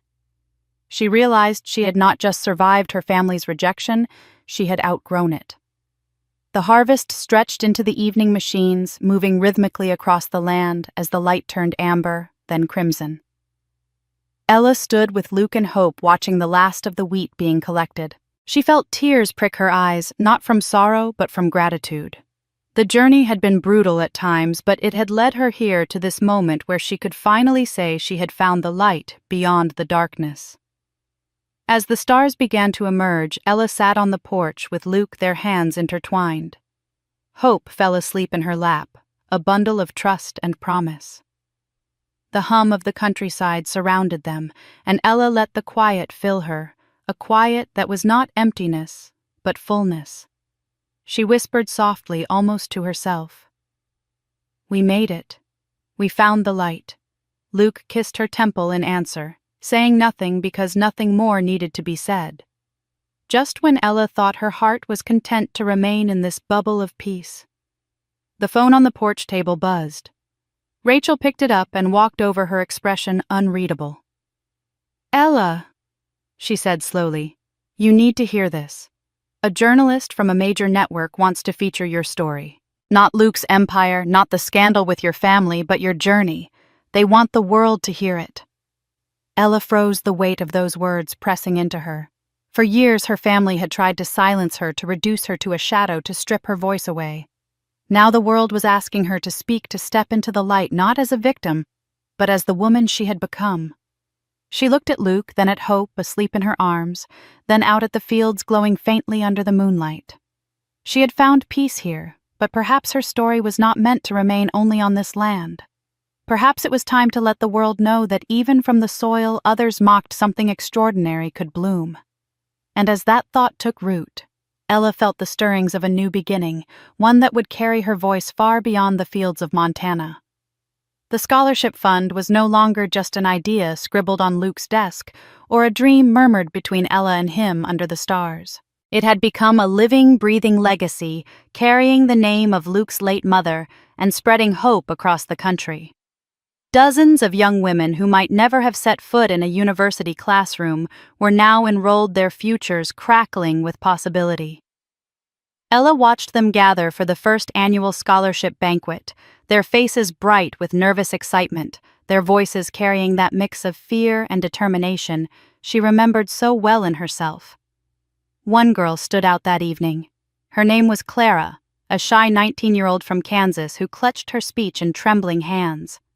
When she walked up to the podium, her eyes sought Ella's across the room, as though drawing courage from her presence. Clara's voice wavered at first, but soon steadied as she told her story. She spoke of being raised in a household that silenced her dreams, of being told she was destined only to marry well, of being discouraged every time she wanted to pursue her studies. Then she said, "I thought my life was already written for me, but this scholarship has given me the pen to write it myself." The room erupted in applause, but Ella felt tears sting her eyes because Clara's words were echoes of her own life. In that moment, Ella understood that the fund was more than charity. It was a mirror reflecting her past and a bridge carrying others toward a different future. After the banquet, requests poured in for interviews. Journalists wanted to know more about the woman behind the fund, the one who had been quietly reshaping opportunities for young women in agriculture and beyond. Ella hesitated at first. Her instinct had always been to protect the privacy she and Luke had built. But Rachel reminded her gently, "Your story isn't just yours anymore. It belongs to the women who will follow because of it." So Ella agreed, and 1 week later she found herself seated in front of bright studio lights. A camera pointed at her. Her name splashed across the screen, Ella Reynolds, from rejection to renewal. The interviewer leaned forward, asking her to share the journey that had led her from the glittering but hollow world of New York society to the fields of Montana, from shame and exile to building something lasting. At first, Ella's voice was soft, cautious. She spoke of leaving behind comfort, of being mocked for marrying a farmer, of being cast aside by those who should have loved her unconditionally. But as she continued, her voice grew stronger, threaded with conviction. She told of discovering the worth of soil and sweat, of the peace that came from planting seeds with her own hands, of finding a family not through blood, but through choice and love. And then she spoke of the scholarship fund, of Clara and the other young women who were now daring to step into futures once denied them. By the time the interview ended, Ella sensed the studio had shifted. The cameraman, the producer, even the makeup artist who had hovered nervously at the edge of the set, all looked at her with quiet admiration. The episode aired the following week, and within days, letters, emails, and messages flooded in from across the country. Women who had felt silenced wrote to thank her for giving them hope. Mothers wrote about showing the interview to their daughters. Men wrote about rethinking what it meant to measure worth. Ella realized she had become something she never intended, a voice for countless others. One evening, as she read through a stack of handwritten letters, Luke came up behind her and rested his chin on her shoulder. "They see what I've always seen," he whispered. Ella smiled, but her heart swelled not with pride but with humility. She had not set out to inspire anyone, she had only sought to survive. Yet survival had turned into a story, and that story was now rippling outward in ways she could not have imagined. Weeks later, Ella sat once more in the fields as harvest gave way to winter's hush. Hope chased the dog in the yard, Rachel finalized reports for the fund, and Luke leaned against a fence, his eyes following Ella as if to remind her she was still the center of his world. Ella thought her life might finally settle into this rhythm of peace, purpose, and love. But life she knew by now never stayed still for long. Her phone buzzed on the table beside her. She glanced at it absent-mindedly, expecting another thank you note or an update from the scholarship committee. Instead, she froze as she read the message. It was from a prestigious cultural foundation based in New York City, inviting her to speak at a national conference on women resilience and legacy. They wanted her on the stage where her parents' world still lingered, the city she had left in disgrace. Ella set the phone down, her pulse quickening. The thought of returning to New York, to the place where her family's betrayal still echoed in every corner, made her chest tighten. Yet the invitation also carried a promise. This time she would not walk into that city as a woman begging for approval. She would return as someone who had built her own name, her own legacy. She looked out at the fields, golden even in fading light, and whispered to herself, maybe it's time. But whether it was a step toward healing or a new battlefield waiting to be faced, she could not yet know. The only certainty was that New York was calling her back, and she would have to answer. The train pulled into Penn Station under the familiar roar of New York's chaos, and Ella felt a strange mixture of nerves and certainty as she stepped onto the platform. Years ago, she had left this city with rain running down her face and her family's scorn ringing in her ears. Now she was back by invitation, her name printed on banners across the city keynote speaker, Ella Reynolds. The city that once seemed to spit her out now welcomed her on its grandest stage, not as a cast-off, but as a voice of strength. The conference hall shimmered with modern elegance, filled with designers, architects, and cultural leaders from across the country. It was the very circle Ella's family had once prized above all else, the circle they had used to measure worth. She had dreaded this moment when the invitation first arrived, but as she walked through the tall glass doors, she realized she was not the same woman who had once tried desperately to fit in. She wore a simple but striking gown, her hair pulled back, her confidence flowing not from diamonds or approval, but from the life she had built brick by brick on Montana soil. Backstage organizers fussed nervously, rehearsing the program with anxious whispers, but Ella barely heard them. She stood at the edge of the curtain, listening to the hum of the crowd.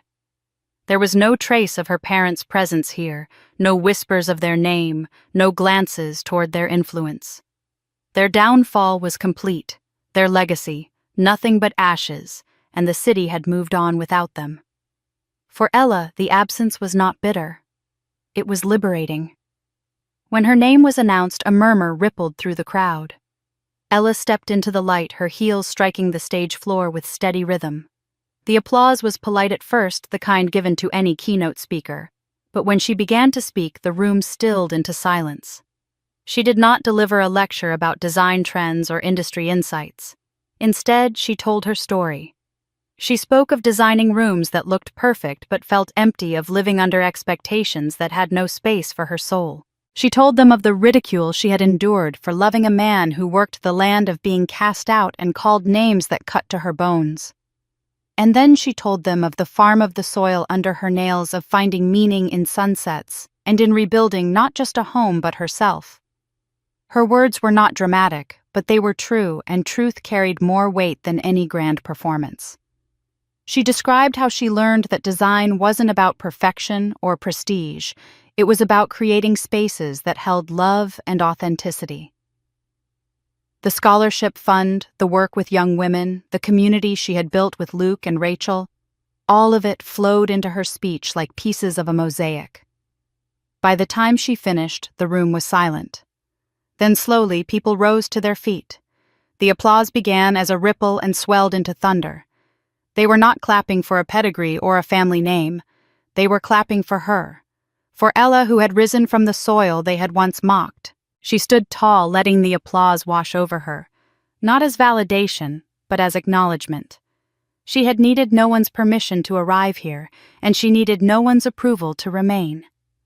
As she left the stage, Ella's chest was full, not with pride alone, but with the quiet joy of being seen for who she truly was. Backstage, a line of attendees waited to greet her, each eager to shake her hand, to thank her, to tell her how her story had touched them. Ella smiled, her gratitude genuine, but her heart was already leaning toward home, toward Luke and Hope, and the fields where her truest self resided. Yet just as she began to slip toward the quiet of the green room, a familiar figure appeared in the crowd waiting near the back entrance. Her breath caught. It was her mother. Not the woman dressed in sharp gowns with diamonds flashing at every wrist, but a smaller, almost frailer version. She wore no jewels, no air of dominance. Her eyes were fixed on Ella, a mixture of longing and uncertainty flickering in them. The sight jolted Ella. After all the fires she had walked through, after burning her father's letter, after severing herself from their world, here was the past in flesh and blood. Her mother's lips parted as if to speak, but no words came. Ella's heart pounded. She had been applauded by strangers, but now she faced something harder, the silent question of whether she could offer grace to the woman who had once stood by while her daughter was broken. The crowd around them blurred. The applause still echoed faintly from the hall. And Ella found herself standing at the edge of a new decision, one that would test not her strength, but her mercy. The conference hall had quieted after Ella's keynote, the applause still lingering in the corners like a soft echo. She stood near the edge of the stage, letting the energy of the crowd wash over her when a familiar figure appeared in the back. Her mother, smaller than Ella remembered, dressed plainly, yet her presence carried the same weight of authority she always had. The woman's eyes locked onto Ella's, a mixture of hope and unspoken demands that made Ella's chest tighten. Without waiting for introductions, she asked to see Hope. Her voice soft, but carrying the undercurrent of control she had wielded for so long. Ella felt a cold flicker of anger at first, memories of years of manipulation and dismissal rising up like a tide. But then she looked at Hope, who was quietly drawing in her notebook beside Rachel, unaware of the tension coiling in the room. Ella's protective instincts kicked in, and she realized that allowing this meeting might benefit Hope, giving her a glimpse of her maternal lineage without letting the toxic patterns repeat. She nodded once firmly and gestured for her mother to follow her to a quieter side of the hall. Hope's eyes lit up with curiosity as her grandmother approached. Ella stayed close but maintained a respectful distance, a subtle shield between them. Her mother's voice softened, shifting to coaxing tones, asking questions about the girl's life, her studies, and her dreams. She offered praise that sounded sincere, though Ella could detect the undercurrent of manipulation, the way her words were designed to pull at Hope's emotions, and through her to reach Ella. Hope, for her part, was polite and curious, responding cautiously, unaware of the subtle tension in the room. Ella watched the exchange, her mind running through the years of control and belittlement she had endured. The same tactics her mother used now on Hope had been aimed at her for decades, every smile a calculation, every compliment a measure of obedience. She felt a pang, a recognition of the patterns that had shaped her childhood, yet she did not let it sway her judgment. She stepped forward when the conversation paused and spoke softly to Hope, reminding her of the importance of making her own choices and speaking her own truth. Her mother nodded, the briefest shadow of recognition crossing her face, as though she understood that Ella's control of the encounter was absolute. Ella realized then that she was exercising a new kind of power, one not of dominance, but of protection. She could allow a connection, a brief interaction, without surrendering herself or her daughter to the cycles of manipulation that had defined her past. The meeting ended with Hope giving a shy smile to her grandmother and retreating back to Ella's side. Ella's mother lingered a moment as though wishing to extend the contact, but Ella's quiet authority was unmistakable. The past would not repeat here. She maintained a gentle but firm boundary, allowing the encounter to exist solely for Hope's sake, not for hers, not for her mother's. As they walked back to the main conference area, Ella felt a strange release, a quiet affirmation that forgiveness and reconciliation were not synonymous. She could release the burden of anger and hurt without reopening herself to exploitation or emotional manipulation. She had set the terms, and in doing so, she discovered the essence of grace, the ability to choose freedom over resentment, clarity over chaos. Later, in the stillness of the evening, Ella sat at her desk with her journal open. She began to write, tracing the path from her earliest memories of control and rejection through the journey that had brought her to this point, Montana Luke, Hope, and the Scholarship Fund. Each sentence was a reflection, a crystallization of lessons learned and victories hard won. She wrote not for the applause or validation of others, but to solidify her understanding, to ensure that her story could serve as a guide for those who might one day face the same suffocating pressures of family expectations and societal judgment. With each word, she felt the tension of the day dissolve. The encounter with her mother had tested her, reminded her of the shadows of her past. Yet it had also reaffirmed her agency and her boundaries. She realized that the act of recording her journey was itself an act of liberation, transforming personal trials into lessons for others. She continued to write long into the night, the quiet scratch of pen on paper, a melody of resilience, determination, and hope. By the time she set down her pen, Ella knew with certainty that her story would reach beyond the walls of the conference, beyond the farm, beyond her immediate life. It would inspire, instruct, and empower others. She had chosen not only to survive her past, but to turn it into a beacon, a testament to the strength that comes from owning one's journey and building a life on one's own terms. The inked pages lay before her, a promise of influence and guidance, ready to touch the lives of those who, like her, sought light beyond the shadows.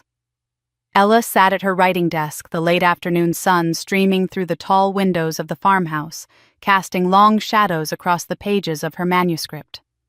The house was quiet, except for the occasional creak of wooden floors and the distant call of birds settling in for the evening. After years of turmoil, of rebuilding, and of creating a life on her own terms, she now had the space to reflect on everything that had brought her here. She opened her laptop and stared at the blank screen for a moment before typing the title at the top, From Dirt to Dynasty. The words felt weighty but fitting, a bridge between the soil she had come to love and the empire she had built, not one of power over others, but of hope, integrity, and resilience. As she began to write, Ella traced the story of her past, the years she had spent under the crushing expectations of a family who valued status above love, who mocked her choices and attempted to manipulate every decision she made. She recalled the sharp sting of ridicule, the letters that had tried to bind her with guilt, the whispers that had followed her in every room of the New York penthouses she once designed. She described her decision to leave it all behind, to step into Montana with Luke, to face the unknown, with nothing but courage and love to guide her. The words poured freely, filled with both pain and triumph, honesty and reflection.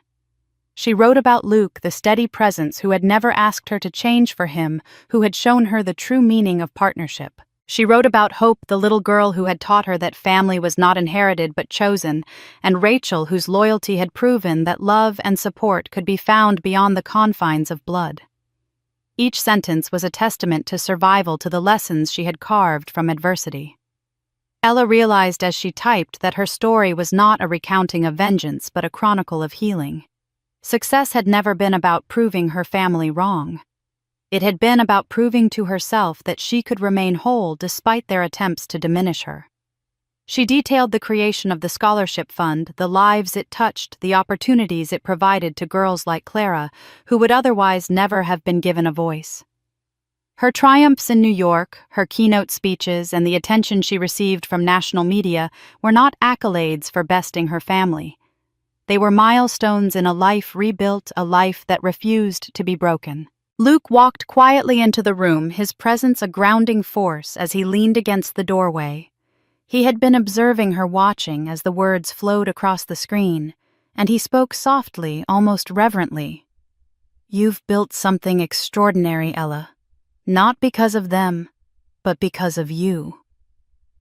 She looked up at him and smiled, exhaustion and pride mingling in her expression. He stepped closer, resting a hand gently on her shoulder. "We didn't win," he said, his voice steady and sure. "We healed." The words resonated through her chest, not as a declaration of conquest, but as a truth she had come to understand only through the trials she had endured. Ella nodded, letting herself feel the full weight of what they had achieved together. They had walked through fire and come out not just unscathed, but strengthened their bond, forged by honesty, love, and shared purpose.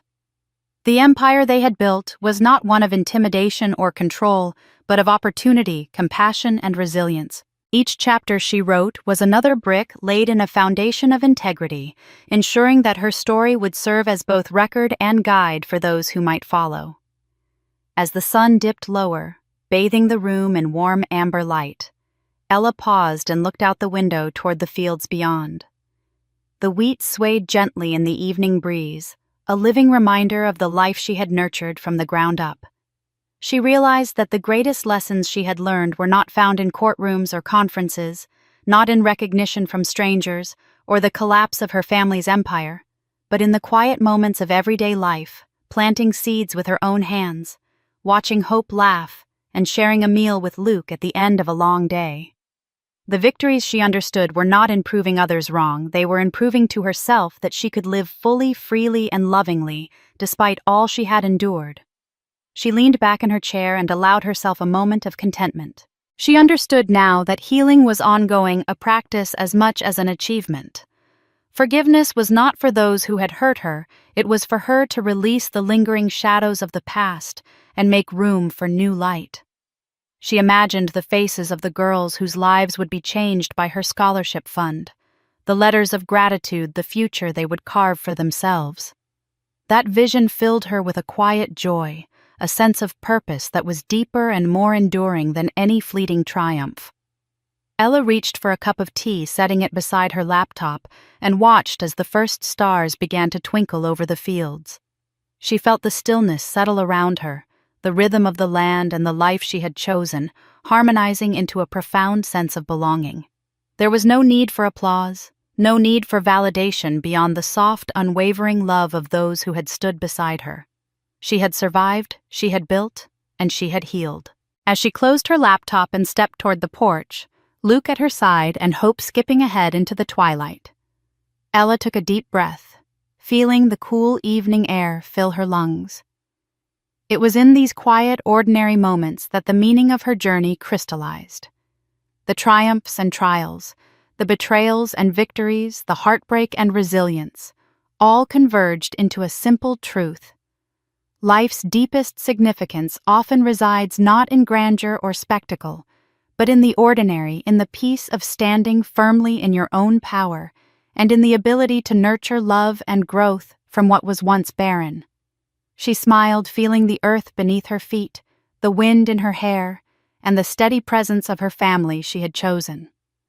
This day, like so many that would follow, held a meaning richer than she could have imagined, a quiet testament to the life she had fought to claim. The morning sun spilled golden light across the Montana plains, brushing the fields in a warm glow that made every stalk of wheat shimmer like liquid gold. Ella, Luke, and Hope walked side by side along the winding dirt paths of their farm, the air crisp and filled with the faint scent of freshly turned soil. Hope's laughter trilled as she darted ahead, chasing a rabbit that had dared to peek from the edge of the cornfield, her small hands reaching out as though to touch the horizon itself. Ella watched her, her heart swelling with a serenity she had never known in the bustling streets and glittering facades of New York. Here there was no judgment, no expectations, no shadows from a family that had once sought to control her every step. Ella's boots pressed softly against the earth, and she let herself sink into the rhythm of the land, feeling the subtle undulations of the fields beneath her. Luke's hand brushed against hers, warm and steady, grounding her in the reality that this peace was hard-won, carved from years of struggle, resilience, and unwavering determination.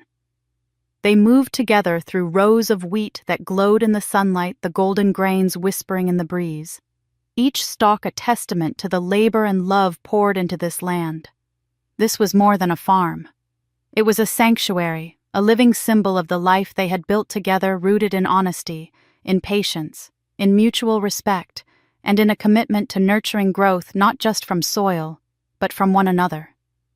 Ella inhaled deeply, tasting the crisp air, and whispered almost to herself, "This is what they never gave me peace." The words floated in the warm wind, soft but resolute, carrying with them the weight of a lifetime spent in pursuit of validation she had never received from those who should have loved her unconditionally. She looked at Luke, whose eyes met hers with an understanding that required no explanation. He smiled gently and replied, "They never could." The simplicity of his words, grounded in truth, and the absence of pretense made Ella's chest swell with gratitude. For the first time in decades, she felt that she had truly arrived somewhere she could belong, somewhere the past held no sway, and where love was given freely, not as a condition to meet. Hope ran ahead, weaving through the field with the unbridled joy of a child unburdened by expectations. Ella watched the sunlight catch her hair, turning each strand into a flame of gold, and she realized that this innocence, this freedom, was the true inheritance she had sought all along. The laughter, the gentle conversation with Luke, the simple cadence of their steps over the dirt paths, it all created a rhythm of life she had longed for, one defined not by status or approval, but by authenticity and love. Each moment here was a quiet triumph, a reclamation of self and spirit from the years of being silenced, controlled, and underestimated. They reached the edge of the property where the barn stood, its red paint slightly faded but sturdy, and Ella ran her fingers along the rough wooden siding. Memories of hardship and loss flickered in her mind, the ridicule, the letters, the betrayals. But here they seemed distant, almost unreal. The land had become a healer, the labor a meditation, and the people around her a mirror reflecting the truth that strength was not measured by how high one could climb in the world, but by how deeply one could root oneself in love and purpose. Luke stood close, his arm brushing hers, and she realized that this shared life was the culmination of every choice she had made to reject toxicity, to pursue authenticity, and to embrace the kind of freedom only courage could yield. Ella knelt briefly to touch the soil, feeling its cool richness crumble between her fingers. This earth had borne the seeds of their survival and their joy. It had witnessed their pain and their triumphs. She looked up at the horizon where the sun now fully embraced the sky, illuminating the vastness of their farm, and she felt a profound sense of accomplishment that had nothing to do with money, recognition, or titles. It was the triumph of life reclaimed, of a heart healed, and of a family built not by obligation, but by choice. They continued their walk. Ella's hand in Luke's. Hope skipping between them, and the quiet of the land seemed to hum with the promise of what was to come. The fields stretched endlessly, golden and abundant, whispering that there was more to reap than grain alone. It was a harvest of resilience, of love, and of life lived with intention. Ella's mind wandered to the upcoming months, to the work that still lay ahead with the scholarship fund, the projects that would expand their legacy and the lives they could touch. But in this moment, she let herself simply be a mother, a partner, a woman who had finally found a home in the land she loved. As the sun began its descent, casting long, tranquil shadows across the farm, Ella looked at Luke, and together they took in the sight of the fields stretching endlessly before them. The breeze carried the scent of wheat and soil, the sound of Hope's laughter, and the hum of life in its purest form. The day was ordinary in its simplicity, yet extraordinary in its meaning. They had endured storms both literal and figurative, and now they walked in peace. Ella breathed in deeply, letting the moment imprint on her soul. This was what she had fought for, what she had longed for, what she had finally earned. And as she gazed across the land, the first signs of the harvest season's peak came into view. The combines lined up at the distant edge of the field, engines rumbling softly as they prepared to collect the ripest grains yet. Ella smiled, knowing that this would be the largest, most abundant harvest they had ever seen, a fitting close to one chapter and the beginning of another. It was a promise of sustenance growth and the continuation of a legacy built not from wealth or power, but from love, courage, and the land they cherished so deeply. The sun hung low over the Montana plains, casting long golden shadows across the fields that stretched as far as the eye could see. It was the height of harvest season, the culmination of months of labor care and relentless determination. Every row of wheat shimmered in the fading light, the grains heavy with promise, whispering of abundance earned through sweat and patience.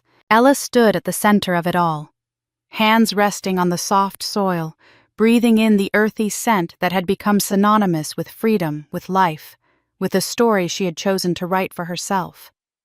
Beside her, Luke watched his eyes reflecting pride and quiet wonder. Hope scampered ahead, her laughter ringing through the air as she explored the edge of the fields carrying the irrepressible energy of youth and possibility. Ella knelt and scooped a handful of soil, letting it fall slowly through her fingers, each grain a reminder of the journey that had brought her here, from rejection and ridicule to resilience and triumph. The farm was not just a plot of land. It was a testament to choice, to love, to the reclamation of power she had once thought lost forever. Ella carried a small sapling, its roots carefully wrapped, ready to be planted as a symbol of beginnings anew. She walked to a spot she had chosen near the edge of the field where the golden wheat met the horizon and sank the roots into the earth. She patted the soil gently around it, whispering softly, as if speaking to the life she was nurturing, not just in the plant, but in herself. Each motion was deliberate, reverent, a ritual marking the full circle of a journey that had been marked by heartache, struggle, and ultimately empowerment. As she stood and brushed the dirt from her hands, Ella reflected on who she had been when she first left New York, a woman defined by others' expectations and belittled for her choices. She had been the daughter scorned, the bride mocked as a barn wife, a figure small in the eyes of those who judged her by wealth and status rather than heart and integrity. Yet here she was, now standing firm in her truth, a woman who had chosen her path and built a life on her own terms. She was no longer a victim of circumstance or family judgment. She was the architect of her own destiny. Luke came to her side, taking her hand in his, and they both looked across the expanse of fields, the afternoon sun turning everything to gold. "It's the largest harvest yet," he said softly, his voice carrying both awe and gratitude. Ella nodded, feeling the weight of the words, not just the harvest, but the culmination of every choice, every sacrifice, every moment of resilience that had led them here. The farm was abundant, yes, but more importantly, it was filled with the freedom and fulfillment that had once seemed impossible. Ella turned to look at Hope, who was crouched beside the sapling, patting the earth with small, determined hands. The girl's innocence and courage were reflections of the strength Ella had nurtured in herself, a living reminder that the cycles of life, growth, and healing continued beyond the scars of the past. She realized that her journey was no longer about survival alone. It was about the legacy she was creating, the lessons embedded in soil, sweat, and love that would endure long after she was gone. She knelt beside the sapling again, pressing her palms into the earth, and whispered, "The soil they mocked was the ground on which I grew strong." Those words were not spoken to anyone but herself, yet they carried the resonance of decades of struggle, triumph, and reclamation. They were a declaration, a reminder that power, worth, and fulfillment were not given. They were claimed, cultivated, and protected.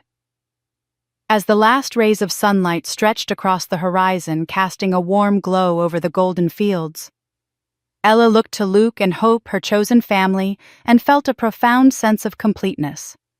The past, with all its pain, rejection, and betrayal, had been transformed into the foundation for growth. And in that moment, she understood that life's greatest victories were not measured in wealth, recognition, or revenge. They were measured in the ability to rise, to nurture, and to flourish on one's own terms. The wind whispered through the wheat, carrying the scent of earth and promise. Ella placed her hands on the small sapling one last time, imagining the years ahead, imagining the life it would nurture, imagining the future it would witness. And she knew that this final harvest, the culmination of their labor and perseverance, was only the beginning. The farm would continue to flourish, the family they had built would grow, and the lessons of courage and resilience would be carried forward in every blade of grass, every grain of wheat, every heartbeat of the land. And from that soil, a new legacy will bloom. And so Ella's journey came full circle, not as the woman her parents once tried to mold, but as the woman she chose to become. From scorn to strength, from being cast aside to standing tall, she built her own legacy on the very soil others mocked. Her story is not just about revenge, but about reclaiming dignity, finding peace, and proving that true worth is measured not by status, but by the life you choose to live. If you've followed her path this far, I invite you to reflect on it with me. What would you have done in Ella's place? Have you ever been underestimated only to rise stronger because of it? Share your thoughts in the comments, because every story matters, and yours could inspire someone else. And if you want more stories like this, full of drama, resilience, and unforgettable twists, make sure to subscribe to the channel so you won't miss what's coming next. This is only the beginning, and I'd love for you to be part of the journey.